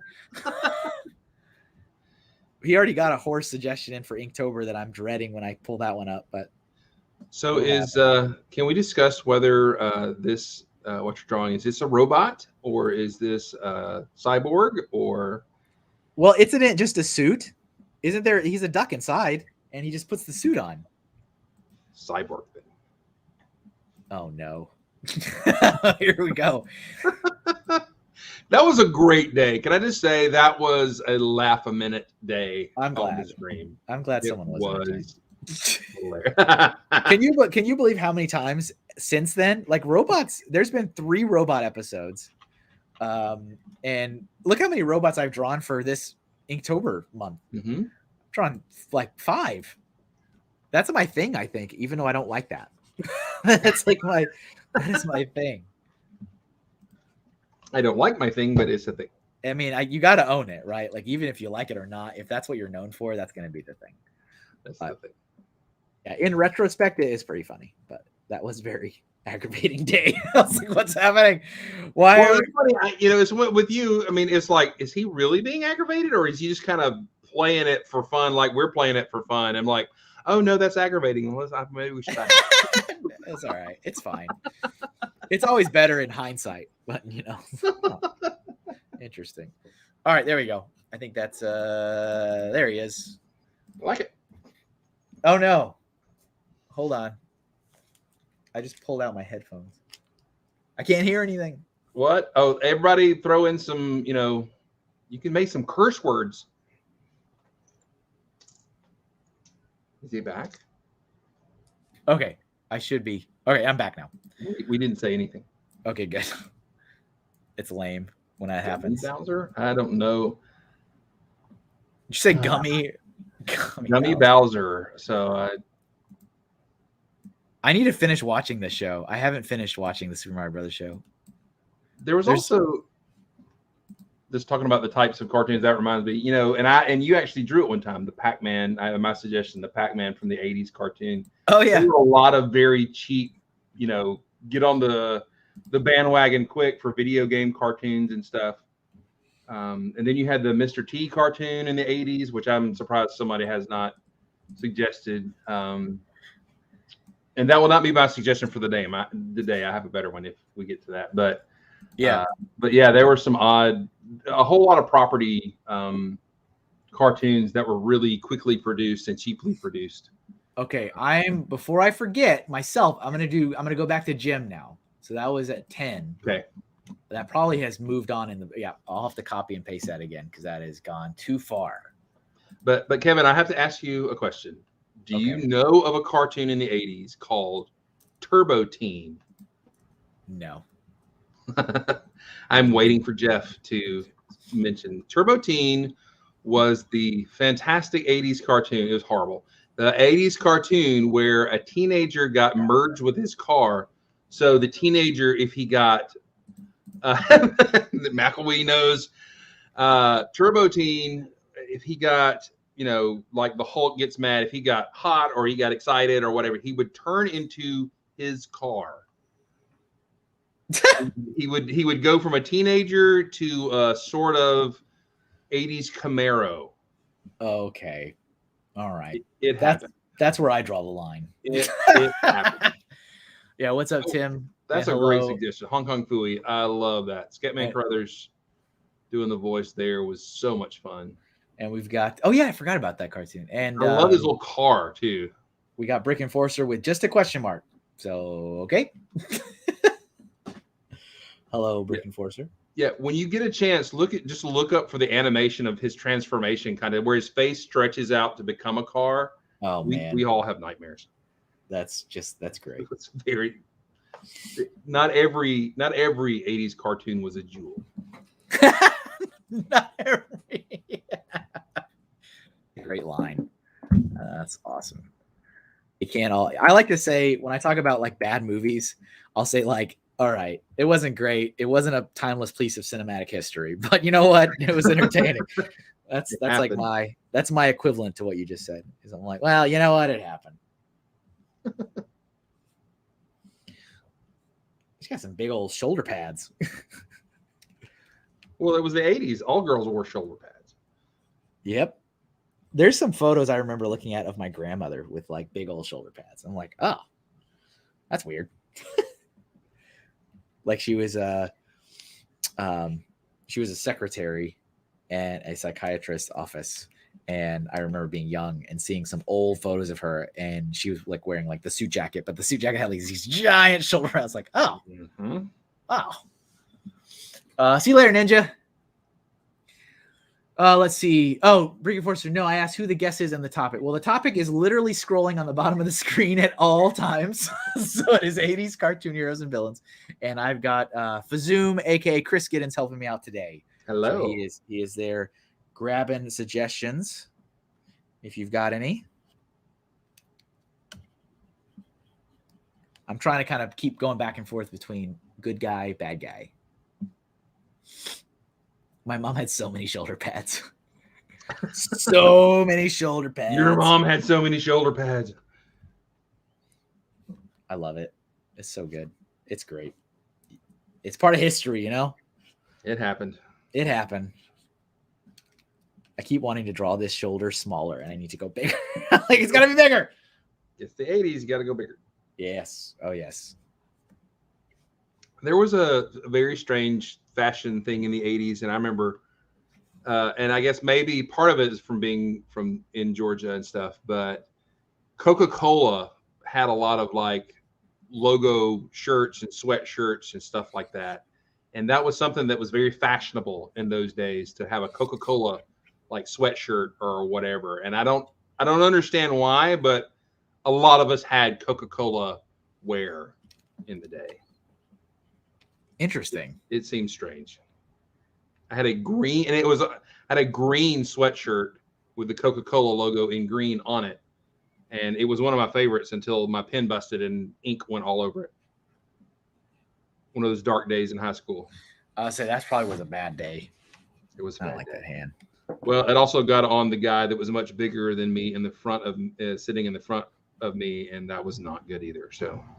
Oh no, I would not imagine. All over the back of his shirt. So. There were no winners that day.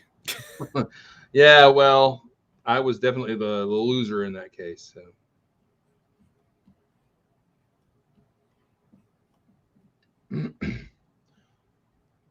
Big hair, yes. So much hairspray. With his hand. Coca-Cola sweatshirt mean you were cool as heck. Thank you. I didn't feel cool, but I do now. Thank you. You're getting your justice a couple years later. Then you're like, hey, just so you know, we took notice, and here's your credit. Yeah, Toy Galaxy. Jeff mentioned that that web or YouTube channel or whatever. I have been enjoying that quite a lot lately. It's one of my new favorites. So nice. I just stumbled upon it. What is it? It's like just talking about. Yeah, it'll talk about, why this cartoon happened, why it failed, or just stuff from the 80s, 90s, all about collecting toys and stuff. It's actually a really good show. They do a good job. The host is pretty funny and jovial, and they're self-aware and make fun of themselves and a little bit too. But nice. I think Jeff mentioned that to me before, I think. Yeah, it's really good. I enjoy it because all of a sudden they're like, oh, somebody else remembers that cartoon? Sweet. So, yep, time to talk about it. That's awesome. All right. Let's see here.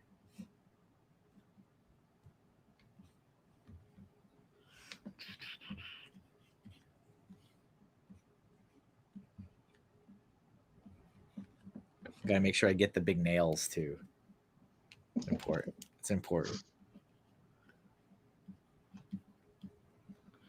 That's important. I did not have a Coke hat, so maybe I was not cool.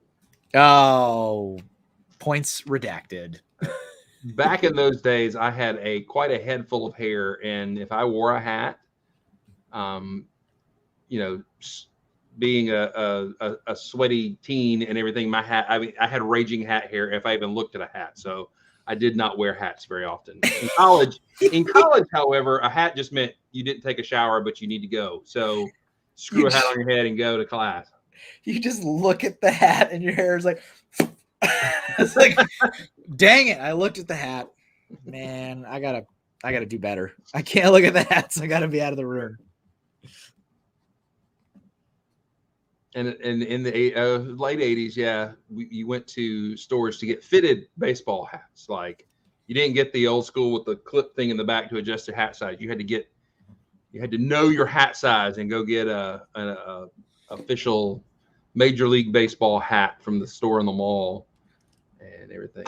Does anyone know, are we still in the era where like it's cool to wear hats like with all the price tags and everything still on it, and like I hope not. And like they don't fold the brim, right? It's like you took it off the shelf with all the stickers and like still and you just put it on your head. Like that was a big thing. Like that was a big thing, and I'm not sure if it's still a thing or not, but I thought it was kind of dumb. Like, nothing got my old man rage fired up like a flat brim hat. I'm like, dude, come on, bend that thing, man. It just drives me nuts. Because that was very much, and like I said, maybe it still is a thing, but like that was a thing for a while. And I was like, what are you all doing? I don't like wear hats. I never really have, but even I was like, what are you doing? Aren't you supposed to like, I feel like you didn't open that. Right. It's like you driving your car. Do you still have the sticker in the side window? Yeah. It's like, I bought this video game, but I will never open it. It's like, oh, okay. All right. Interesting. Or you peel the tag off and stick it on the video game to put it in the machine. I don't understand. No, I don't. As I get older, there are many things that I have to do. I have to check whatever Urban Dictionary every day. I'm like, what does this word mean? I don't know what this means. Every day. I mean, all I have to put is "you" in the search bar on Google, and it knows exactly where I'm going. But yeah. So and then fashion. I have no idea. Just t-shirts and shorts for me. Thank you. Jeff says it's not a thing anymore.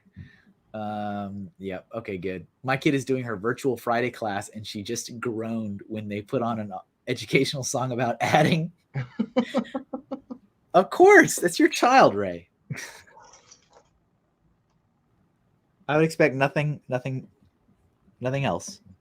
Dude, wait. It's not one of the awesome things from the 80s, the Schoolhouse Rock. Now, if she's rolling her eyes to that, we can have counseling provided for you. Somebody was saying, I think it was one of Brian's streams, they were saying that like their kids are playing Squid Game at school in recess. What? And I was like, come on. And you know what? I kid you not. My 8-year-old came home from school. He goes, guess what we did today, Dad? And I was like, what? We played Squid Game at recess. I was like, you're 8. I was like, what do you mean? Oh, dear. And I was like, you haven't even watched that. And he's like, I know, but my friends have watched it. And I was like, okay. And he was like super into it. And he's like, we only have 2 more games left. I was like, okay. Did he say it in that creepy voice as well? Kind of did. Unsettling enough. I was like, oh, Children of the Corn going on there. I don't know. Exactly. Yeah. Okay. I'm not a horror movie, scary movie kind of fan and everything. And I know this is a different genre, but that Squid Game does not seem to appeal to me in the slightest. I really don't. I don't think I'm there. It's I loved it. I thought it was brilliant. But it's like, for me, that is exactly what I like. It's not like super, super, super gory, but there's definitely some blood and stuff happens. But it's like, there's so much focus on like the mystery and like layer on top of layer on top of layer on top of layer. And you're like, what's going on? Like, you know what it reminded me of Lost. It reminded me a lot of Lost, because when Lost came out, I remember absolutely loving like the first several seasons, because it just kept like the mystery just kept getting bigger and bigger. And I was like, what's happening? Right. And I got a lot of Lost vibes from watching it. It was really good, but I don't think a 7 or 8-year-old should be watching it. Like, nah. It's I mean, there is death and there is shooting and violence, but it's not like a gore fest. It's just like there's more emphasis on the mystery and stuff. Doc wants to know how many playground friends are left. I know. I was like, that's so weird. So odd. Because yeah, he's like, we just started. We played red light, green light. And I'm like, oh. And now we're gonna do with Marvels. I'm like, oh. Wow. All right. Okay. Did you shoot somebody after that, or? Yeah, exactly. All right. I am move this eye a little bit so it's not super crooked. See, that's the stuff that I miss when I'm drawing traditionally. Is like I can't just copy and paste the eye. Oh, all right. That's like, there you go. I understand that. Dang. Well, that's one of the things. I mean, I do want to get back into. I think I've neglected those skills for a long time. Yeah, I mean, it can get rusty if you're not doing it. But then I also never took it far enough to develop it where I want to be. And I have the issue, if I can't be good at it really fast, then I don't want to do it. You know. Oh, yeah, and I'm out. That's a character weakness flaw of mine. So, but I doodle all the time. Like that's the way I can concentrate in meetings and stuff like that. And yeah, it helps. It helps you think, right? It helps you think. Yeah. Was it secondary encoding? I don't know what to call it, but that helps me focus. And if I don't do that, some people think I'm not paying attention. And if I get too lost in what I'm thinking about, maybe I don't. But usually that helps me stay in tune. If I don't do it, then I'm just going to be totally zoned out, not listening past 2 sentences, that kind of thing. Yeah. So, I mean, I do doodles all the time and everything, but taking it to a level where I can produce some artwork. Like, I mean, I took art up until I was probably at 13 or so, just art lessons from a lady in town, and did some in college, but not enough to really develop skills. So I'd like to get to sketching and stuff. Doing the tablet thing seems really fun. Yeah. And you didn't always have the tablet that you were looking at to sketch on. Didn't you just have the tablet and look up? Is that right? Yeah, this is new as of like earlier this year. Okay. So yeah, I had the one where you draw and you look up, which is very unnatural, super unnatural. But I mean, you do get used to it. But like, I don't recommend, unless like you don't have an option, or like I recommend going with one that you can actually see what you're doing, because that's more it's just more natural. That's how people draw. It's like you don't look somewhere else when you're drawing. But also, what I would recommend is if you're just trying to start and you need to get some stuff, is to get like an iPad and go with the whole Procreate route, which is what Ray does. And a lot of artists do that when they're starting because they don't have already all this stuff with like tablets and Photoshop and everything. Right. Like it comes highly recommended by many people. Gotcha. Well, I mean, I already have Photoshop like through work and access to that. So I didn't know what the entry point route would be. So that's cool. Gotcha. Hey, Meredith is here. What's up, Meredith? Pink Wheels 3. Meredith dropping. There we go. I'm gonna pop that in there. I love it. Meredith is lives in our state, in our lug, Peach Lug here in Atlanta. She's a good friend. Absolutely. And a patron. Patron of the show. Or patron of me, I should say, not just the show. Appreciate it.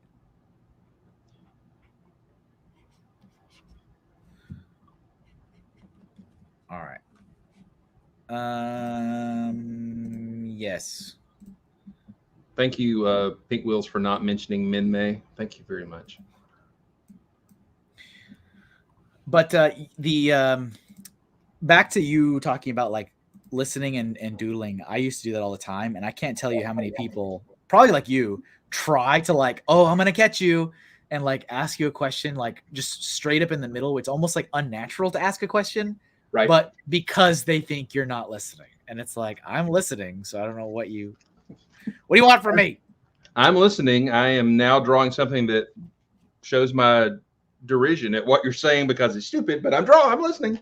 You know what? That was also my fault. You know how many times I would draw like from Looney Tunes, the baseball and the screw, and like I would draw like I drew that so many times. Like I would draw that. I would draw.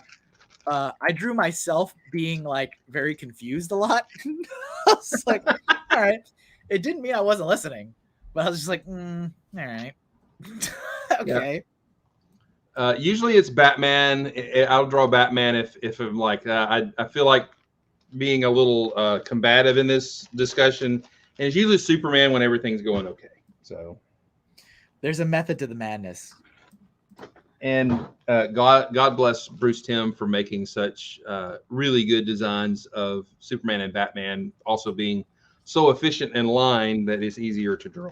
So, you know, what's funny is I remember one of the first times I was in Denmark for a meeting and sitting next to my Danish colleague who had never been to the United States in his life and obviously spoke English perfectly fine, but just was like, just not, you know, as versed in American culture. And he was sitting next to me and he like leaned over and he's like, I don't understand what this doodle means. And it was the screwball. And I was like, I mean, it means screwball. And he was like baseball? And I was like, yeah. yeah. And he sat there and he was like, oh, wait a minute. I was like, yeah. You were enriching his cultural experience. I really was. Thank you for the compliment. Loving the. Yep. I was going to start this one earlier and we decided it would be better to delay it until color because it was during the black and white section. Used to draw Robin. You know what? Robin is not a character I've drawn very much when I doodle. Maybe I should. And I will say this. I don't draw women cartoon characters very well. Especially in meetings I'm in because I'm like, I don't want to look creepy. You know what I'm saying? Why is he drawing a girl? But also female form I need to work on more when I do draw. But there's a balance there. It's like, yeah, I don't want to look like I'm being all weirdo, you know, drawing it. Yeah. No, I struggle too all the time. I constantly draw ladies and I'm like, that doesn't look good at all. And every now and then people like to tell me. It's like, well, thank you. Appreciate that. I'm aware, but it's all just. You drew Tony Stark as a girl? Okay. I have access. I have been granted access by the YouTube higher council to have a community tab finally. And so I'm going to throw up that picture and I'm going to make people say, I'll be like, all right, sound off. Is this good or bad? Let's hear it. Because I think you guys are full of it. Okay. Honest Engine. I thought it was good. And then you went with the rest of the people. You got the peer pressure. Yes, I know. It's just part of the whole like making fun of the robot thing. It's just jumping in, being goofy. So yeah, because hey, I know that I've drawn some bad doodles. They'd be like, "Oh, that's just dumb." I know them, and if that were to be the calling card of like, well, at least it's not like one of the ones that I genuinely is like, yeah, it's bad, but it's not a bad draw. It's like, why are we using the not bad drawing as the well, at least it's not like that one that is not bad. Like, okay, all right, yeah, whatever. Yeah, it's one of those things, and it was a highly detailed drawing and stuff, and it's like. It was good, but sometimes, like in my opinion, some of the McFarlane action figures are too detailed that they muddy out or they whatever, and maybe that carries out in that drawing. I like it, don't hear this as a negative criticism or anything like that. So I like it. I like it. All that matters. And scene. And scene. It does. It just makes me question my sanity sometimes. I'm like, but that's not a bad drawing. Like I said, if it was be like, at least it's not like there's been some bad ones. And I'm like, yeah, but we're not referencing those. All right. It's because I can take the hit. I get it. It's fine. Yeah. It's fine. We're just poking fun at you. It's fine. We're all fine. How are you? It's from a point of jealousy. We want to draw like you and we can't. Can't all be winners. He just doesn't look like RDJ. That's it. See?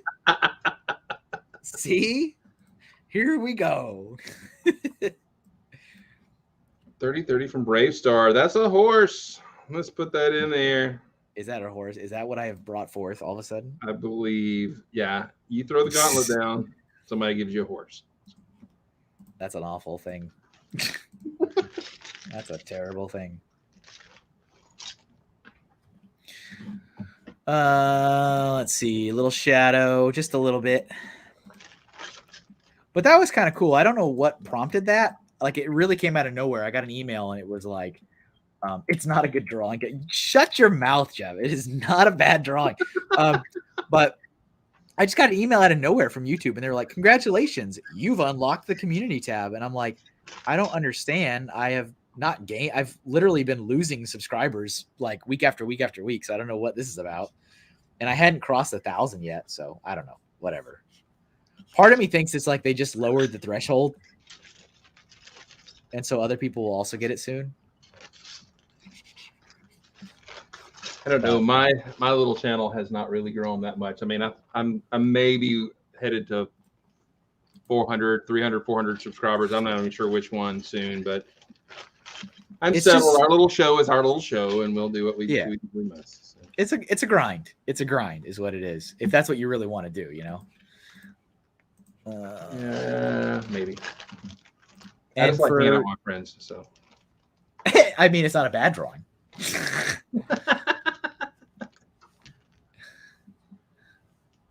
Yeah. Are we talking about Tony Stank? Look at this. See, look at it. Look at this over here. There's one in every crowd. All right.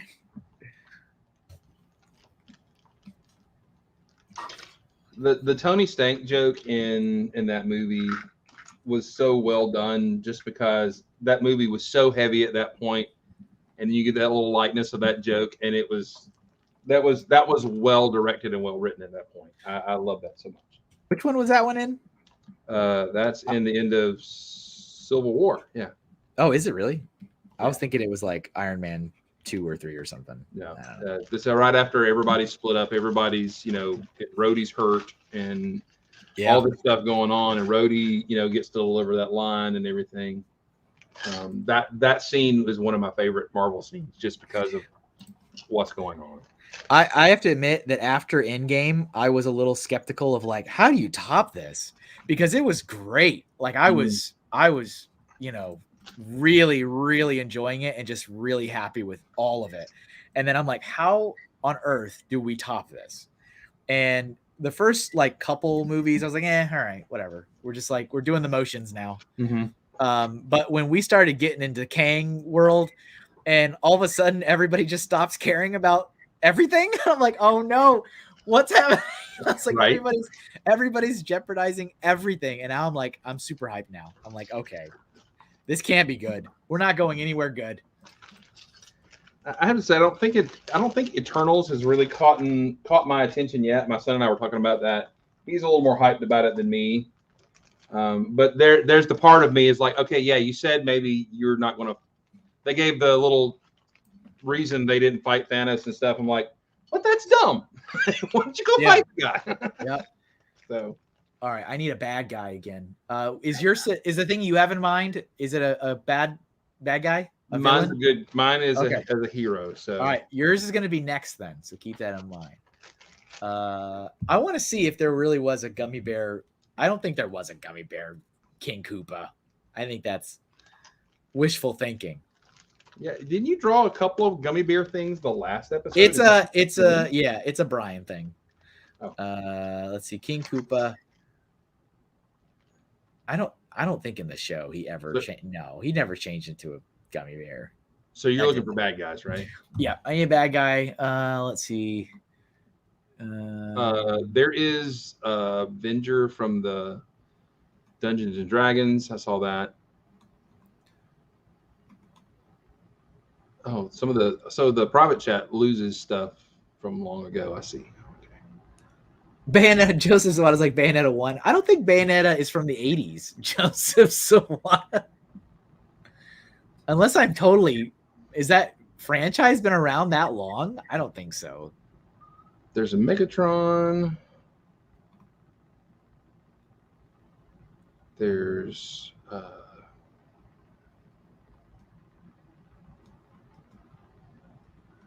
Duke Nukem from Captain Planet. Captain Planet 80s or 90s? I can't remember.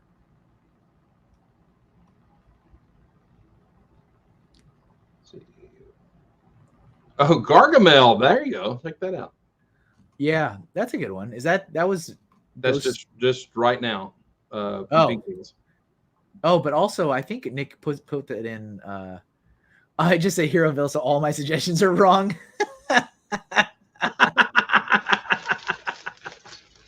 But yes, I think earlier on, if I'm not mistaken, Ghost freaking Talking said Gargamel too. I think. Okay. Maybe I'm wrong. Yes, Minmay. Minmay, it will ruin a great cartoon. Robotech is great until Minmay starts singing, and then it's like, yep, I'm fast forwarding this.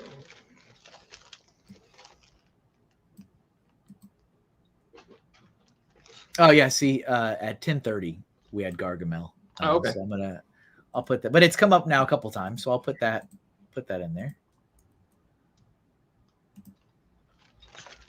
That's funny though. Can we have Bayonetta? What? From the 80s? Yes, the theme is specific that it's from the 80s. All right. There you go. Gargamel.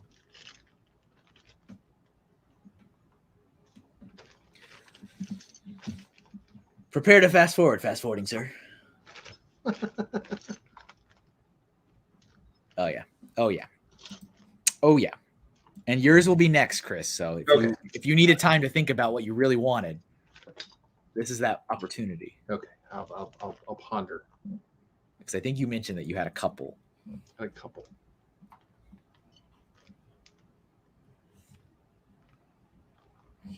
That's a fun head shape that he's got.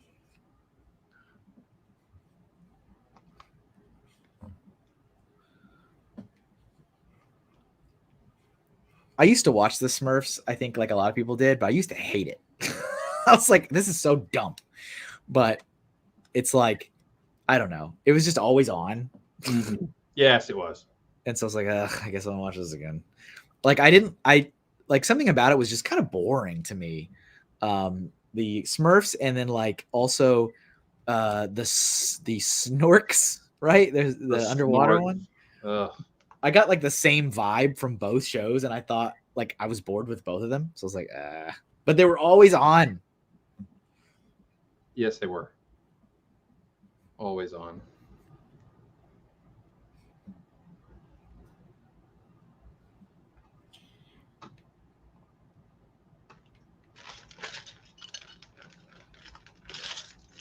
I was less of a fan of Gargamel, but I was always a fan of Azrael the cat because he's always grumpy and rude and snarky. Always fine.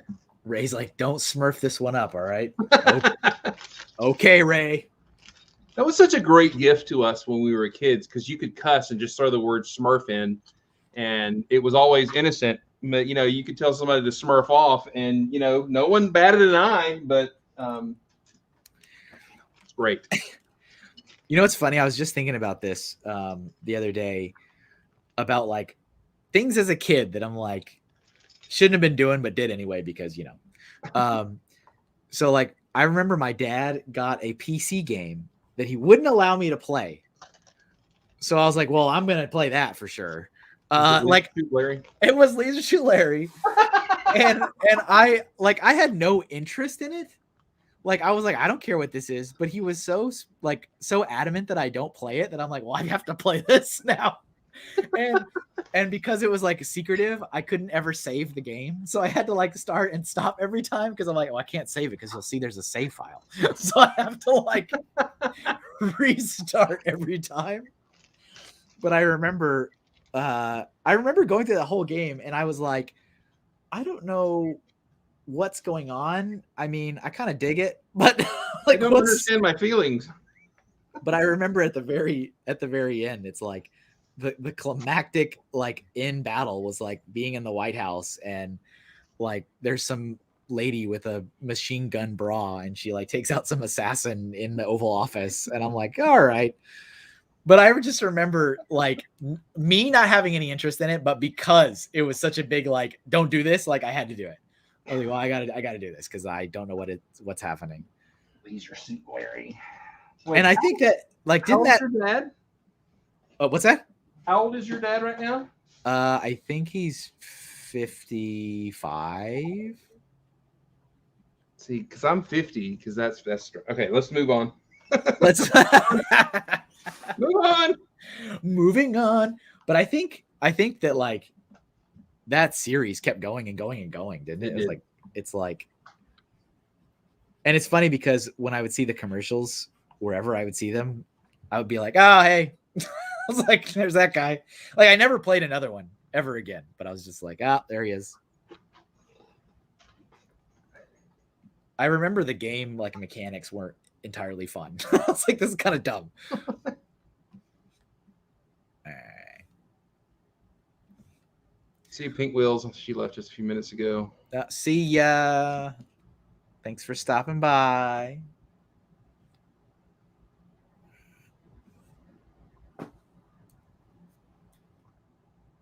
Mr. Spacely. Oh, I missed that one. That was cool. Jetsons, though, was well, there was an 80s version, I guess, of the Jetsons, a revival. Spacely Sprockets. Spacely Sprockets. I have a shirt. I found a cool shirt online that has the Spacely Sprocket logo on. I love it. We make sprockets. What was the competitor's business? Well, that was yeah, Space. It was Cogswell Cogs. Thank you. That's. I love the fictional rivalries between like in King of the Hill, Strickland Propane and Thatherton Fuels. I just love the the fictional rivalries between companies. Not Thatherton. Propane and propane accessories. He actually went at one point and worked at Thatherton for a time, just to get back at Mr. Strickland, who wasn't giving him the respect he deserved. You know the lore better than I. That was like, as a Texan, we all had to watch King of the Hill. Yeah, right. I remember like geeking out over the fact that like Luann was named after a local food dish. I was like, hey, nobody else is gonna know that but us. What is in Luann?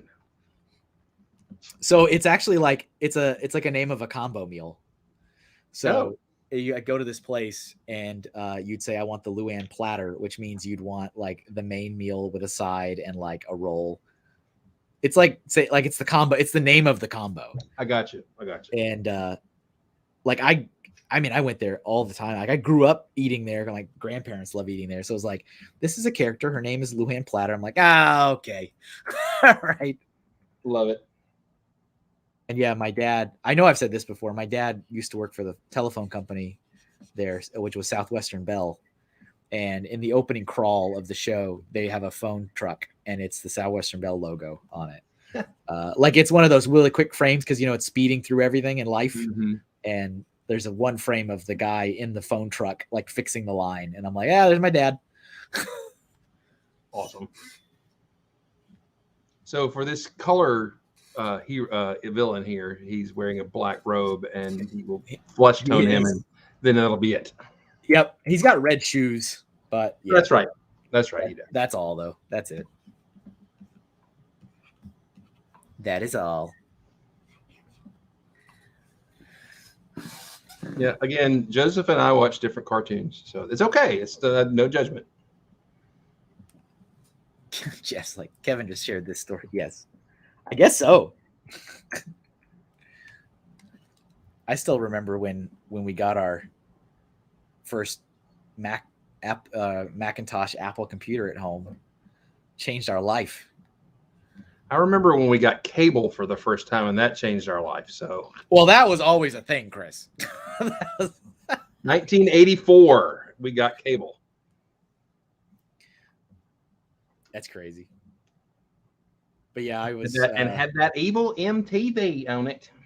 I love that, like, it's nothing new, but just like the different things that like came around in your lifetime. It's just like it's kind of fun. Like I was watching something and my son was like, "What is that dial tone sound?" And I was like, "Well, once upon a time." Like the whole like it's like that is the sound I used to listen to every day when I tried to go to cartoonnetwork.com. Okay, so my wife and I have been married for 23 years now. I met her on AOL. Nice. America Online. So yeah, you know, the dial tone thing makes me go, hey, I'm going to talk to Mel today. And she lived back here in Georgia, and I was going to school in North Carolina, the seminary. So, you know, every evening we would do instant messenger. The movie You've Got Mail with Tom Hanks is one that we actually like and enjoy because it reminds us of those days. But yeah, my son doesn't have a clue what dial-up. I mean, he knows because I've told him, but dial-up is it doesn't resonate. It doesn't mean anything. I remember my grandfather yelling at me to get off the internet because he needed to use the phone. I have vivid memories of him like at my grandparents' house because they had a 2-story house and the computer was upstairs, and he would call my name and I'd go like lean over like the banister and he'd be downstairs and he'd be like, I need you to get off the internet because I need to make a phone call. I was like, all right, tell me when I can get back on. Yeah. Or somebody would knock you off the internet because they picked up the phone. Yeah. Does Fazoom not know that Kevin picks black and white? I don't necessarily do that. It just happens. I know this. I know, Doc. I know. I think my favorite though was that time that I just totally spaced it and picked a zebra. That was great. That was awesome. And it was the first one. It was like, oh. Moving to the color section, a zebra. And we're gonna do a zebra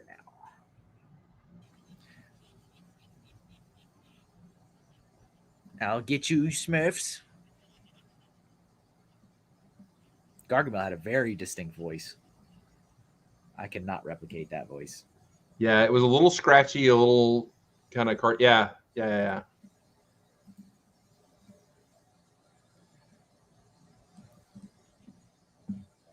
I can also proudly say I have never watched any of the live action movies of Smurfs. I have not either. I can say that for sure. I have not either. I'm like, I'm okay. Yeah, I think I'm good. I'm all set. Do you know how tall a Smurf is? No. He's 2 apples high. 2 apples. That's how they talk about it in the show. They're 2 apples high, which then means the mushrooms they live in are freaking huge. But it's okay. I do remember as a child, even as I mentioned earlier, not liking the show and kind of not really liking to watch it. But I do remember being like, why is there only one woman in the whole village? Like, when you start to figure those things out, you're like, wait, what? Like, that doesn't seem like that's even like, how does this work? We're all the mommies. Yeah, and the fact that she was created by Gargamel to be, you know, a temptress for all of them, that's a weird storyline when you really think about it. Like, I think I'm gonna go somewhere else. I think I want to watch something else. Literally, I mean, if you think about it, literally created as a distracting sex symbol for the Smurfs, and then she turns to good. And anyway, very strange. Anyway, moving on. Well, we can't Smurf this up, all right? We gotta stay on course. Smurf that, you Smurf and Smurf. Oh man. All right, and then I need to color his tongue. There he is, doing his thing. It's really awesome. Thank you. All right, so what did you decide? All right, I gotta have Firestar from Spider-Man and His Amazing Friends. Not, you know, the original Firestar from that. One of my favorite characters. Okay, write it in the chat for me. Oh. In the normal chat, not the private chat. So I can put log in somewhere. Oh, no, you're right. I'll do it. No, I got it right here. I've got you pulled up right here. I always forget that it won't let like guests write in. That's really annoying. Yeah, there's a couple of features in StreamYard I'd love to see. It's like, if you're here, why should you not have the ability to, you know, whatever? Yeah, and also you should have the ability to assign a host that they can hit all the buttons and put the graphics up and do stuff. An admin. Yeah, you should absolutely have the ability to have an admin. There's a way that we've gotten around that in my show, but it also causes some sound problems because technically 2 people are logged in at the same time. StreamYard, if you heard that, I'm sorry. But you know, because you can log in and change your name and have 2 individual logins, and so that gives somebody access to that. But something about PC and a Mac and other things like that with the accounts. There's something with the sound that gets echoey and squawky that way. And but it should not be hard to say, okay, give this person the ability to hit the buttons, because that would make it easier as the host. Because we like to throw GIF overlays and stuff like that for fun, or click the the highlights as we're talking and stuff like that. And it's really good to have somebody else to do that. But that doesn't seem hard, but they haven't done it. Let's see. Jeff, I'm not talking about that. I'm not. Is this the lady with like fire hair? Yeah, she's. Or actually, it looks like sometimes it's fire hair and sometimes it's not. Yeah. Just plain yellow suit. She actually appeared in a Lego set recently, which is great that they brought her in there. If we could get Iceman from the X-Men, then we could actually recreate Spider-Man and His Amazing Friends. But yeah, she was a good looking cartoon. Is she only from this? Like she was, I believe she was invented. The story is the original Spider-Man and His Amazing Friends was going to have Human Torch in it. So it's going to be three bros, right? Yeah. And so there's Human Torch has a whole lot of rights and stuff into it. And they decided not to use her. So they brought in, they did a character design. Interesting. They did her character design to look like Mary Jane from the comic book. She looks a lot like Mary Jane, redhead, all that kind of stuff. But invented Firestar and then made her a mutant. She was a member of the X-Men in the cartoon, which introduced the X-Men to the cartoon, which was great. Except that they gave Wolverine an Australian accent, but that was weird. But it was neat to see those characters. So anyway, she's a mutant just like Iceman, and they created her, and then they did work her into the comics some. Never really caught on, I don't think, as a popular character. But when you're 10, 11, 12, and this nice looking young animated lady is on the screen, she becomes a favorite. She becomes a favorite. Oh, and when you were a kid and you're kind of learning about relationships and you kind of have a crush on a girl, and when they would end the show, like Spider-Man would kind of be like attracted to her, and they had this whole conversation is, she's my friend. Could we break up the Spider Friends if something happened and we broke up? And then I'm like, this is real talk for a 10-year-old man. This is how life works. I understand relationships better now. So. Wow. Yeah. Look at that. It's interesting that, if she hasn't really like appeared really anywhere else, that she would be on a Lego set. It's kind of odd.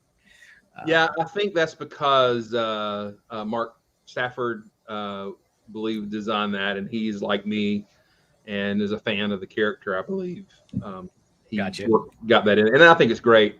Although I actually don't like her fig design in that, even though we don't talk about Lego on the show. I'm sorry. I mean, it's a hobby that it shall not be. The hobby that shall not be named.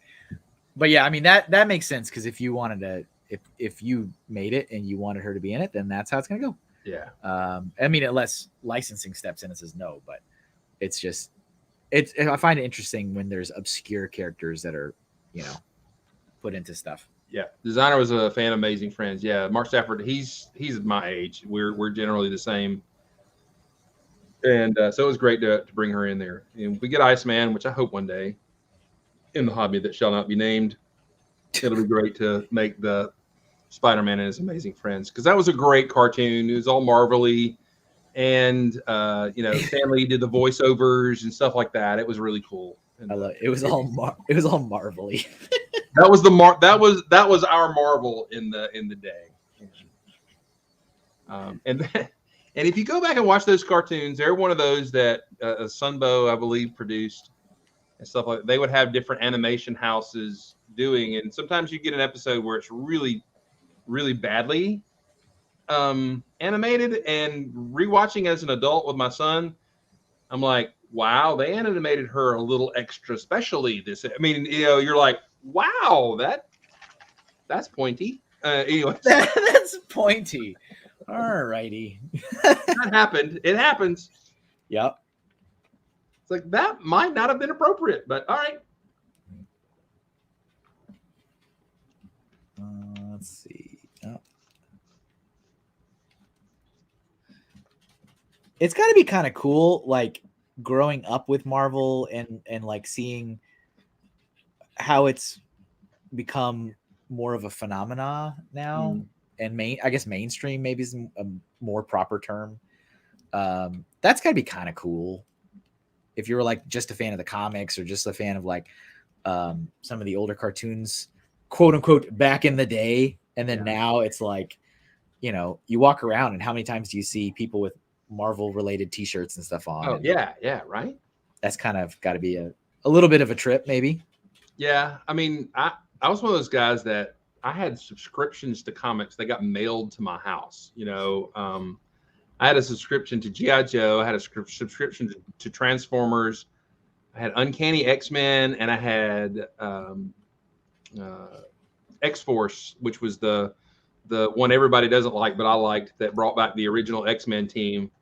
And I enjoyed it a lot back in the day. So those days, you know, but I lived in a little bitty town, so there was no comic book store within an hour of me. So I subscribed to comics, and you know, kind of was the only one of my friends that did, and I loved it. Now, you know, everybody loves comics, and what gets me is when I see some of those people who would have made fun of me in the day talking about, man, I love that Star Wars. I love it. I'm like, you did not. I knew you in the 80s. You hated me and you hated Star Wars. I'm just, go ahead.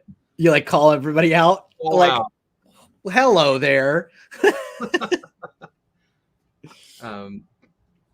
Or, you know, I have friends from high school, and it always just tickles me that they're excited that their kid likes Spider-Man or something like that. And it's like, you thought I was a dork for liking Spider-Man. What is going on? So you just like make a point to always comment on every like, actually, on this date at this time, the record states. I remember when you gave me a wedgie. No, I'm kidding. It's not that bad. I will not forgive you. I will. And now I will say this: it was interesting when I went to a high school reunion. Oh, I hear your alarm going off. Yep, there's the fire alarm. I was going to ask if you could hear it. Fire alarm's going off in the background down the street. There it is. I can remember we had a class reunion. I guess it was 30 or 25, whatever. It's old. I'm old. So the guy that literally was my nemesis, the biggest bully, the sports jock guy, you know, whatever, and he comes in with his son, about the same age as my kid, to that reunion, and his son is kind of freaking out, scared, nervous, being there and everything, and you know, I can tell he's trying to calm him down, and so I'm like, well, I guess I gotta go say hey. So as I walk over, they have some activity tables for the kids there too. We didn't have a big class, but so I'll walk over to say to him hello, and this kid's got a superhero thing on, and I realize the kid's not having a good day, so I go into kind of kids pastor mode and go, hey bud, you got, and he had a superhero or something on his shirt. I said, you like, maybe it was Spider-Man. Yeah. And the guy, that was my nemesis, he says, you know, Mr. Chris here, he can draw. And I looked up at him, and he kind of gave me that, please help me kind of look. And I'm like, you were such a jerk to me. Okay. And so, but I walked over and I sat down with the kid, and I drew a Spider-Man for him to color and spent some time with the kid and all this kind of stuff. So that was a pretty good, it's like, it was a nice circle back to that person, that I could be nice to that person, even though he was a jerk to me, and be kind to his kid and everything. And those grudges, those high school things that we worry about, are all gone, and just move on from it and everything. But then there's also this voice in my head going, this guy was such a jerk to you, and now he likes you drawing? Then what a jerk. But, yep. What, isn't there some movie about some guy trying to make amends, and he goes and finds him, and he's like a Buddhist monk now or something? Like this is really familiar to me. Like there's something where he's like, I'm gonna go find this guy and teach him a lesson, and he shows up, and he's now like, oh, I'm so sorry. I'm sorry for everything I did. He's like, nah, I'm gonna beat you up. He's like a monk. It's like, I remember that from something. I don't know what it's from, but I remember watching that.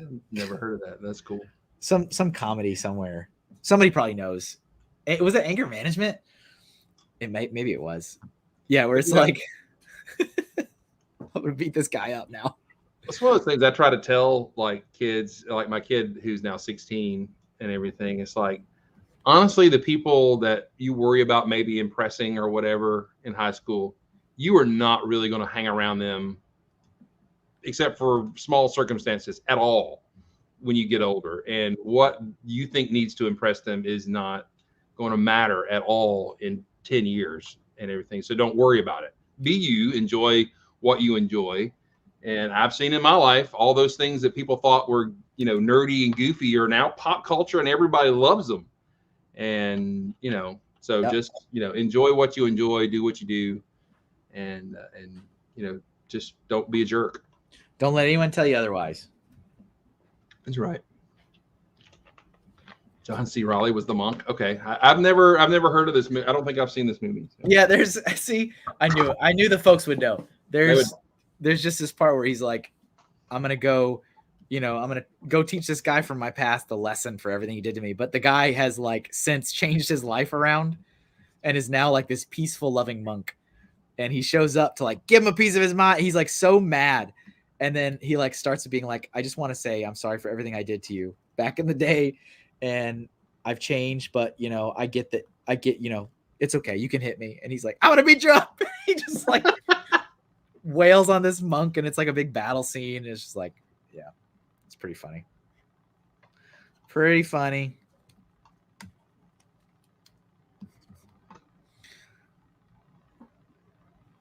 Let's see. I need to move this a little bit.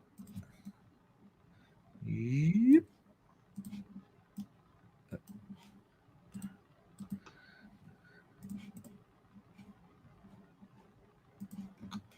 I only do it for. Whoops.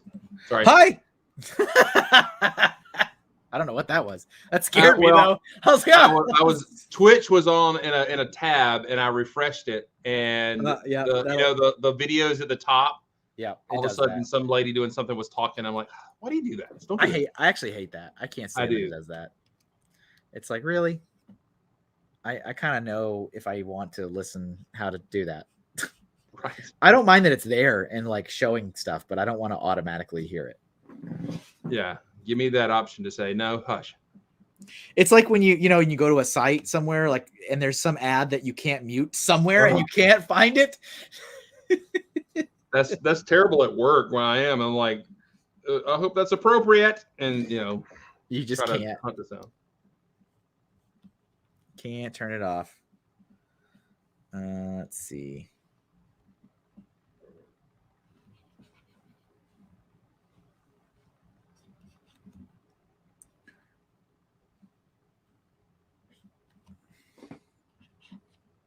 Okay, Jeff, that's a way to handle it. All right.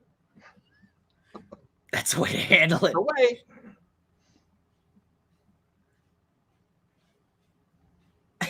That's a way to handle it. I love it.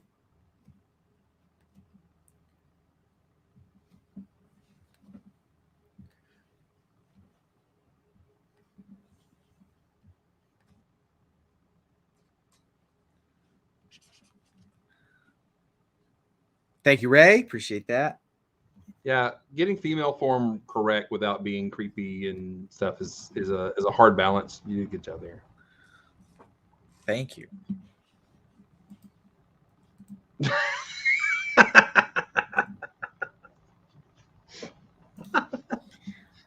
Definitely better than Tony, Hawkeye Lego Man says. Oh, well. I thought you were looking at Jeff's comments like, don't ever cross Jeff. And I was like, oh, well. Let's see. The fun thing about Spider-Man and His Amazing Friends is, as she's flying around, there's this burning trail of fire in the sky that's probably, killing the atmosphere or something. And then Iceman goes around creating, deadly ice slides for kids to fall on all over town. And then Spider-Man leaving webs everywhere. They were definitely a danger to the community more than they probably. They were definitely a danger. That's the lesson that we leave this with. You guys are actually like a menace. You guys are really screwing this up. That's great. Oh man. One of the episodes, actually, it's still hard for me to watch it. I don't know if I have. There's a episode of Spider-Man's Amazing Friends where this character called Swarm is on there, and he's like an alien meteor falls into a hive of bees. So then he becomes a bee monster made of bees, and then he goes out and shoots the bees with his laser bee eyes, and then the people become like drones. They grow wings and antenna out of their hand, and they chant swarm all the time. It is a very creepy episode of Spider-Man and His Amazing Friends, and it is still hard for me to watch. As a kid, I'm like, I don't like this. I really do not like this. This is not good, and it's kind of spooky. So yeah, it's still a very strange episode of Spider-Man and His Amazing Friends. I was thinking when you just kept yelling bees, I was thinking of Nicolas Cage being like, "Not the bees, not the bees," or the Homer Simpson. Oh, there's so many good. Yeah, there's so many good bees quotes and stuff everywhere. Like the dogs with the bees and the bees in their mouth, and when they bark, they shoot bees at you. I love that line. Those are the ones. Or the meme with Oprah Winfrey and where she's telling everybody to get a new car, but she just says bees and bees shoot out of the screen behind her. That's one of my favorites. Oh my god! Everybody gets bees. I have not. I can't say I've seen that one. and then everybody's freaking out in the crowd, but there's animated bees all over them and everything. It's so great. It sounds like a fever dream. Yes, it does. Not my favorite episode. Oh man, I was just listening to something. What was I? Somebody was talking about how their mom had gone on the Oprah show, and she was really excited because, like, oh, maybe it'll be one of those car episodes, and we can get stuff. And then it ended up being like an interview with Jeffrey Dahmer or something. I was like, well, there's you don't want any swag from that show for sure. There was no swag. I don't remember where I heard that. I was like, oh, that is a lame. Well, and in honor of Mr. Dahmer, some Ginsu knives for our folks in the audience. And everybody look under your chairs. If it's bloody, you win. That would be interesting. Make sure you sign the waiver on the way out. We are not liable for anything that occurs once you've left this. Once you have left this building.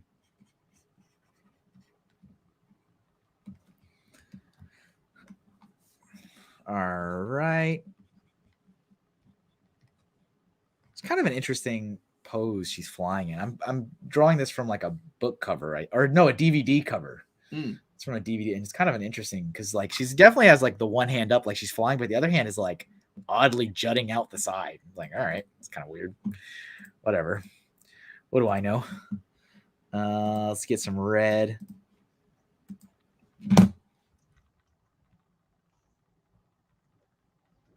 This is one of my favorite new tricks I just learned in Photoshop is to just color your line art super fast by clicking this little checkerboard symbol down here in the bottom right. I'm like, what? I didn't know I could do that. Like that changes things quite a bit. Like, all right, well, dang. Okay, good. Thank you, YouTube. How long does it get to become second nature using Photoshop to keep your layers and make new layers and title your layers and things like that? That'll never happen. Okay. I still mess up all the time, constantly. A lot of times I don't even bother naming the layers though. I'm like, whatever. I only start naming them when there's actually so many that I can't keep up with it. Gotcha.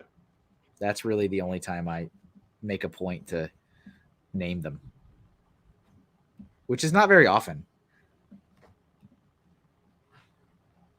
And I have them labeled here because it bothered me to watch some of the time-lapse videos, and I seem like some rookie over here, like layer 1 and layer 2. I'm like, nah, we can't do that. but it's like having a file with like 3 layers and actually like naming them. That's like, come on, Kevin. You don't need that.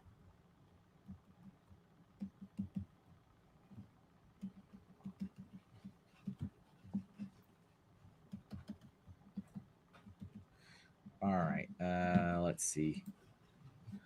Oh, it's like the same. It's like the exact same yellow for the suit as they used for the fire. So identical.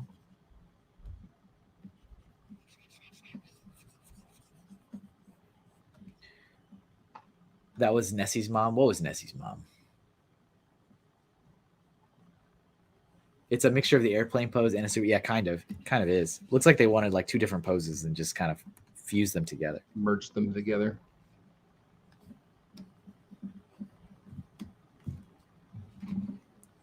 And let's see.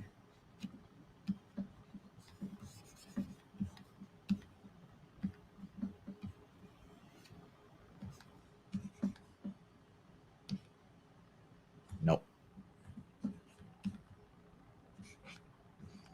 Captain Planet would have some words with them. That's true.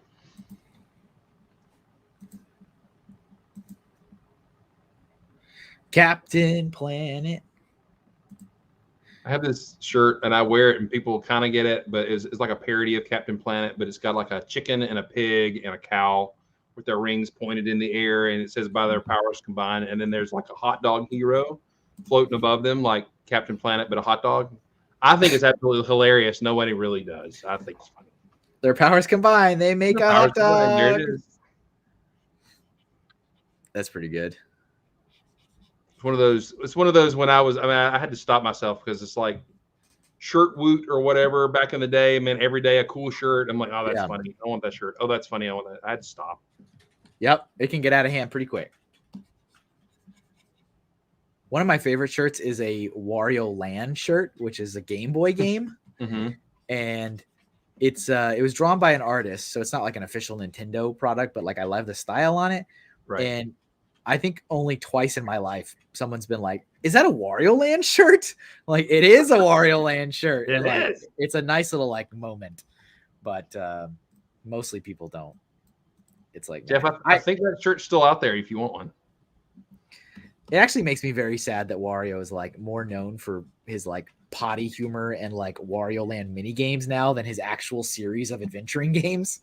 I'm like, he had like 6 titles where he went on adventures like Mario does, and now everybody's just like, oh, that's the mini game guy. Like, oh man, I do not identify with your struggle. I don't. it's fine. It's okay.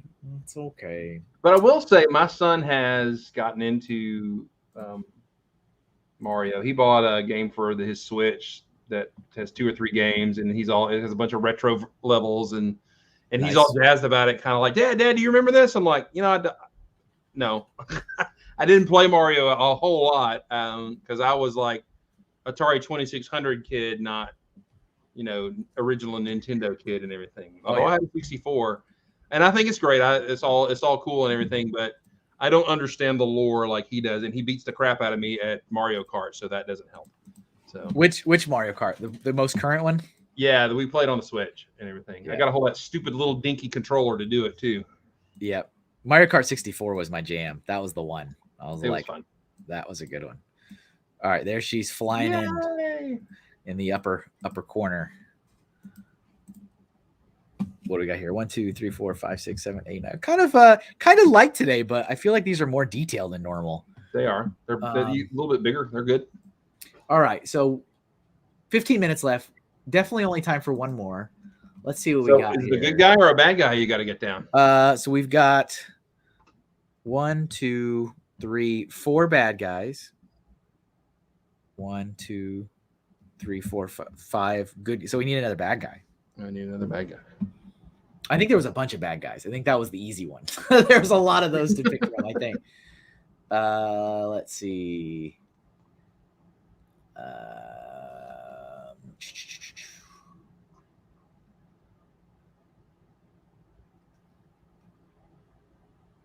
Let me see what this Duke Nukem guy looks like. Oh, yeah. Is he complicated? I don't know. 15 minutes is not a lot of time. Is his name really though Duke Nukem? Like isn't that a video game series? Yeah. Let's see. Is that like copyright infringement? No, it's coming up. Yeah, there he is. It is. He has like a Hawaiian shirt. Hawaiian shirt. It looks like the Thing's weird stepbrother or something. I don't know. All right, I'm gonna do that one. I think I got enough time for that. That's cool. Let's see who did that one. That was Ninja. All right. Yeah. At 11:30. That was probably a little while ago. I'll throw it in myself. Fine, I'll do it myself. This is definitely gonna be the last one for the day. If you haven't liked the video, make sure you like it. If you're watching on YouTube, if you're watching on Twitch, just keep watching. Do nothing. Do nothing and stay the course. Stay the course. I rebroadcast. I simulcast my streams to Twitch, but I've never really got deep into all the Twitch things and doing the Twitchness and all that kind of stuff. It's very different. Nick has said before that it's like YouTube on steroids kind of, and I kind of agree with it because there's definitely like high energy, and I kind of like that because it's definitely like you can tell it's made for this experience.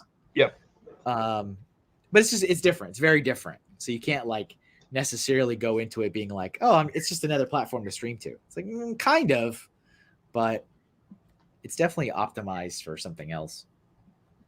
Yeah. I think I'm getting more success on the TikTok than I am anything else. So yeah, I need to I have a TikTok and I haven't posted there in months. I mostly just repurpose videos I've already made for YouTube, and I need to get better at that because there's a lot of artists that have done really well on there. And I'm like, man, I need to, it's another thing, it's like, it's another thing. Right. But it's really easy to throw together a little video. The actual app itself has enough capability to do some editing and stuff, in phone almost immediately. It's pretty nice. But what's funny is when I build something and show it, on most occasions it doesn't get a lot of views. If I reveal what Marvel collector series I got, that gets 30,000 views or whatever. I'm like, what? I don't get it. Yeah, it makes it hard to kind of plan your next move. It's like, all right. Well, and it's also one of those platforms where you do have to kind of grind it out as well. Because I've just been below 6,000 subscribers or viewers, whatever it is, on there for a little while now, and I can't get that number to eke up. It has to do with the algorithm and what they do. But you got to kind of keep grinding and do your hashtags well and stuff. And like Brian asked me, he's like, how are you doing this? Because I mean, I've got a decent amount of subscribers. Yeah. And I'm like, I don't know. I'm just throwing it out there. And just doing it over and over and over and over again. Yeah, that's it. So a lot of it really is just like being consistent and just doing the same stuff constantly. Well, and I think also seems like on TikTok, it's almost like the lottery. It's like all of a sudden they give you a little taste of, oh, you got 5,000 views on that. That makes you want to do some more. Yeah. And then you don't get anything. And then you throw something out there and all of a sudden you get, quote unquote, goes viral. But the app pushes it to people. So, Well, and that's a very good point because like I mentioned earlier, I haven't really been pushing the YouTube thing for a while now. Right. Because I'm like, you know what? I don't have the energy left after so many years of doing this to just keep pushing and grinding so hard. So I'm just going to ease up off the gas. And then they gave me access to this. I'm like, oh, and then here I am asking for people to sub again when I haven't done it for months. And it's like, you know what you're doing. Yeah. No, there's an office. You can imagine it. We're losing Kevin. So offer him something. Hurry. Give him something. Throw it. He's going. Get on it. Yeah, that's a good question. I don't know the answer to it though. At what point does TikTok let you monetize? I think you have to get to 10,000, I believe. I know somebody. Her name's Maddie. She talked about, because she started in the hobby that shall not be named during COVID. Yeah. It was part of her, coping with it all. Something to do while you're, And she started in TikTok, and she talked about how, like when she got to 7,000, it seemed like just nothing was happening with her subscribers. And then she broke through and she's at that point where I think she's monetized, but I don't know how much of that creator fund you get. And I really don't care. That's not what I'm there for. And I know she's not either. And most Lego folks I know there don't. But then there's some, these accounts, and they're good builders or collectors and stuff. I've never heard of these people, and they've got like 400,000 subscribers and everything. I'm like, can I have 5 of those or 10 of those? That'd be great. Can I borrow a couple of those for a minute? I don't want to go over there and beg, but it's amazing how, that happens and everything. So, or not amazing. It's weird how that happens, I guess. And I don't know the secrets. Of course, there's 16,000 videos. Here's the secrets to being better on TikTok. And okay, that doesn't work. Yeah, those not necessarily for TikTok, but those kind of videos sometimes make me super frustrated because I find most of the time I'm already doing everything they suggest to do. So it's like, all right, I didn't glean any new insights from this. But then it also kind of makes me feel extra sad because I'm like, all right, so I'm already doing all the things and I'm still not making it. So okay. Yeah, right. But whatever. It's just how it is. Then I just refocus the energy somewhere else and move on. Yeah, I mean, if you want to share, I'm to the point where I want to share something cool or funny that I've built or done. Fine, if you like it, fine. If you don't, fine. I'm not here for you. I'm here for me.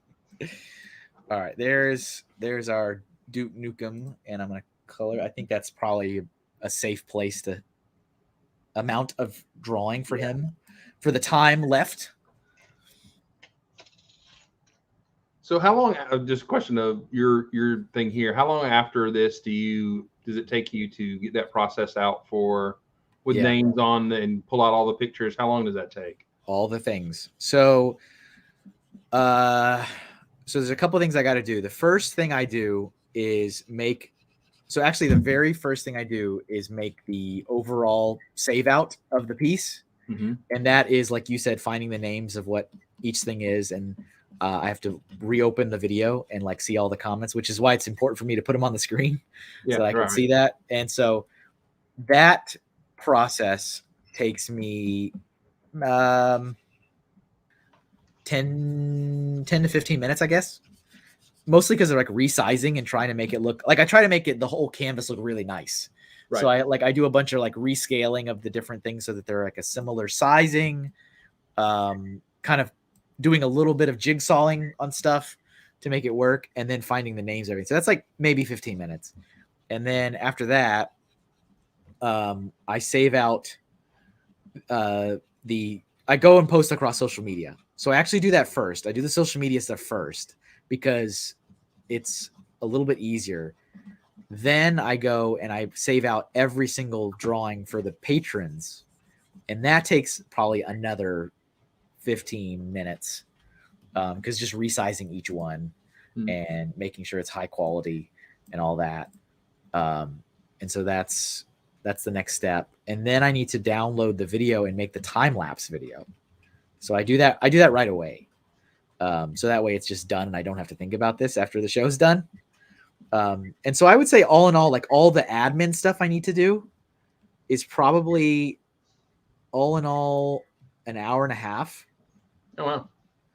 And then, an hour and a half, and then I'm done and I do whatever else I'm going to do for the day. Cool. Oh, hey, I'll be right back. Okay. I'll be right here with all you lovely people. So thank you guys once again, as always, for being here. It is greatly appreciated. Hope you've enjoyed today's episode about cartoon heroes and villains. Been a fun one. I definitely enjoy drawing cartoons. This is my wheelhouse. So this is not terribly challenging, and that's okay. It's not always meant to be. It's been a good one. Hopefully we have a nice mixture here of good and bad guys.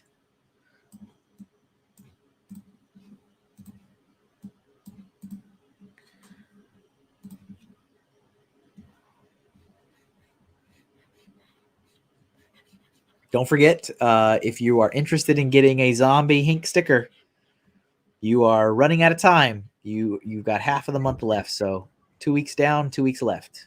I really thought my bladder would have made it, but it didn't. I mean, Oh, it's so close. It's okay. It's all right. And then you're explaining all these things that I want to hear. I'm like, oh man, come on, man, get done. It's all good.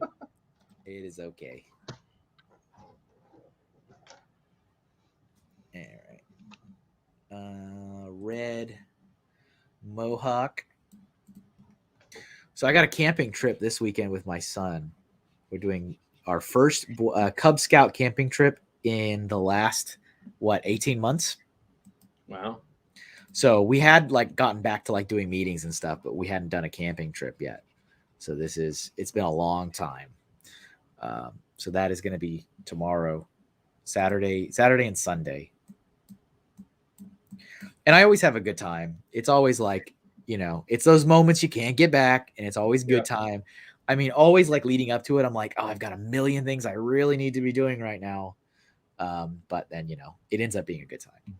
Yeah. Because soon your son will be 16. And he won't want to have anything to do with it. Hey, come home and he is ready to go, watch the YouTubes and all that kind of stuff. And you get mostly grunts and my son. Mostly grunts. Yeah. You're like, hey, how was your day? That kind of, Oh, no, I have a good kid. We have a good relationship. But yeah, it is different. It's like when they're little, you come home and you're excited to see you. Now when you come home, you kind of go from the room and they don't leave the room, that kind of stuff. Yep. So. Yep. It is the whole running to you and oh, daddy. It's good times. Good times. And if they do, you're like, oh, what did you do? And what do you need? What have you done? What have you done? All right. This is kind of done. This dude a pineapple? Because that's what he is, Ray. Yeah, I don't know the character lore behind this is. Duke Nukem. I can't believe his name is Duke Nukem, though. That seems like it's straight out of that video game, yeah. It's just straight up.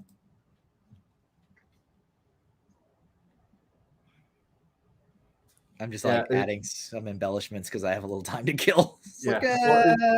Like yesterday, it was just so kind of surreal. My son is driving on his own. He had to go meet some guys to film some stuff for his film class. He's into film and editing and stuff, and I think that's where his career track's gonna maybe be, and everything. But he was, he would check in with us and tell us if he was moving somewhere, and all that kind of stuff. But my wife and I are sitting at home, and our son is doing his thing, and he's doing stuff for school on his own. And it's like, when did we get in this universe? This is a very strange universe. What timeline are we in right now? Right? Is this a variant? Yeah, exactly. Let's see. Duke Nukem was someone else. I mean, according to the internet, this is who he is. But yeah, I think of the video game character. So, but yeah. Kevin, it would have been cool today if you had drawn all the bad guys looking one way, and you're close, and the good guys looking the other way, and had the verses in between or whatever. That would have been kind of cool. Let's see. I think it's pretty close. Snidely is looking the other way. Yeah, and Darkwing Duck's looking the wrong way. Well, no. He's a good guy. That's right. I mean, but yeah, if you put him on the same side as Firestar, I'm only looking at Firestar. Sorry. You're like, I'm not looking at anybody else. Lion who? I didn't see him. Why is Gargamel chasing her? What are you doing? Actually, that yeah. Come here.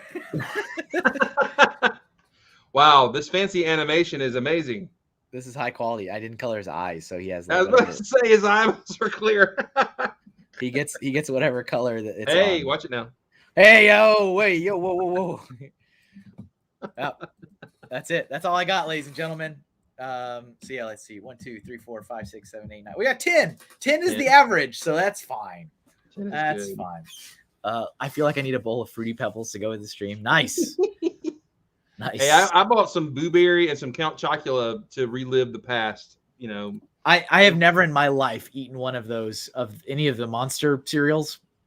Never had any of them. they used to be like year-round cereals, and they definitely taste different than they do now. But that was when the 80s, and they put a ton of sugar in everything. So I feel like, having never eaten it, I know exactly what it would taste like. I feel like this is going to be your generic Lucky Charms.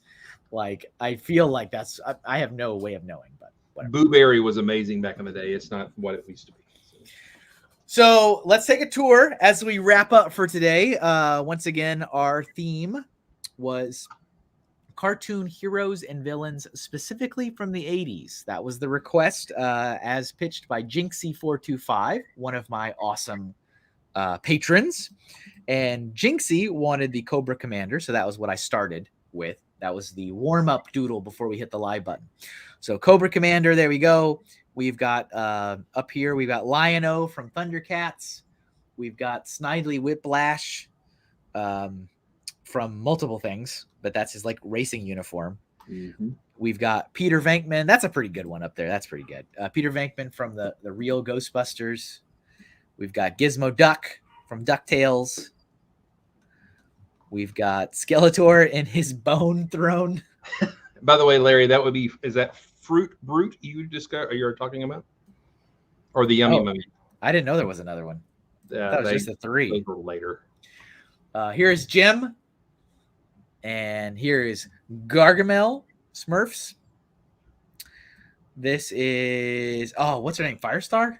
Firestar. I already forgot it. I was like, all right, so Firestar from Spider-Man and Friends, right? And here is Duke Nukem, as you all remember him from his video game series from Captain Planet. So there is our very nice and balanced mixture of heroes and villains. Nice. Thank you to Vazoom for being here again and helping me out. Is there anything you wish to share with the lovely people at home? You can watch us on Old Gray Bricks on Mondays and Thursdays, where we are old people and we talk about Lego. The hobby of the shall not be named. Sorry, we're old people, and we usually complain and shake our fist in the air like Cobra Commander there at all of the young people. No, that might be a fun shirt to explore in the future. Is a shirt that has like your logo on it. It says "We're old people," and we talk like shirts with words. Get off my lawn. Yeah, shirts with words are like, they're pretty effective. Yes, they are. But yes, check out Vazoom has and it's under Vazoom, so look for Vazoom if you want to find his channel. So Mondays at 8 and Thursdays at 8. Awesome. Appreciate you being here. It was fun. Super fun. Nice. Remember, everybody, if you're not already subscribed on YouTube, please hit the sub button. It does make a difference. If you're watching on Twitch or on Facebook, throw me a follow. If you enjoyed the show, if you enjoyed the artwork, please let me know by clicking the thumbs up, or the heart, or whatever symbol happens to be on the platform you are watching this on. It does make a difference. It makes me feel better about myself, if nothing else. It is very much appreciated. The Doodle stream airs every Friday morning from 10 a.m. to 1 p.m. Eastern, unless otherwise noted, if like I'm traveling. Speaking of that, next week, we will be doing scary movies, and that was suggested by Ghost Frickin' Talkin', and so Nick himself will be here to help me with that one. So he will not be, I don't suspect he'll be throwing shade in real time. He is too much of a coward to do that to my face. He won't do that to my face. He will only do that when he's in the chat. But yes, make sure you guys come back for some spookiness just in time for Halloween next week. And then actually, I won't have a show the following week because I will be at a show. So this will be our last October show next week. So thanks, everybody. Have a wonderful rest of your day. Have a wonderful weekend. And I will see you guys next week. Goodbye. Bye.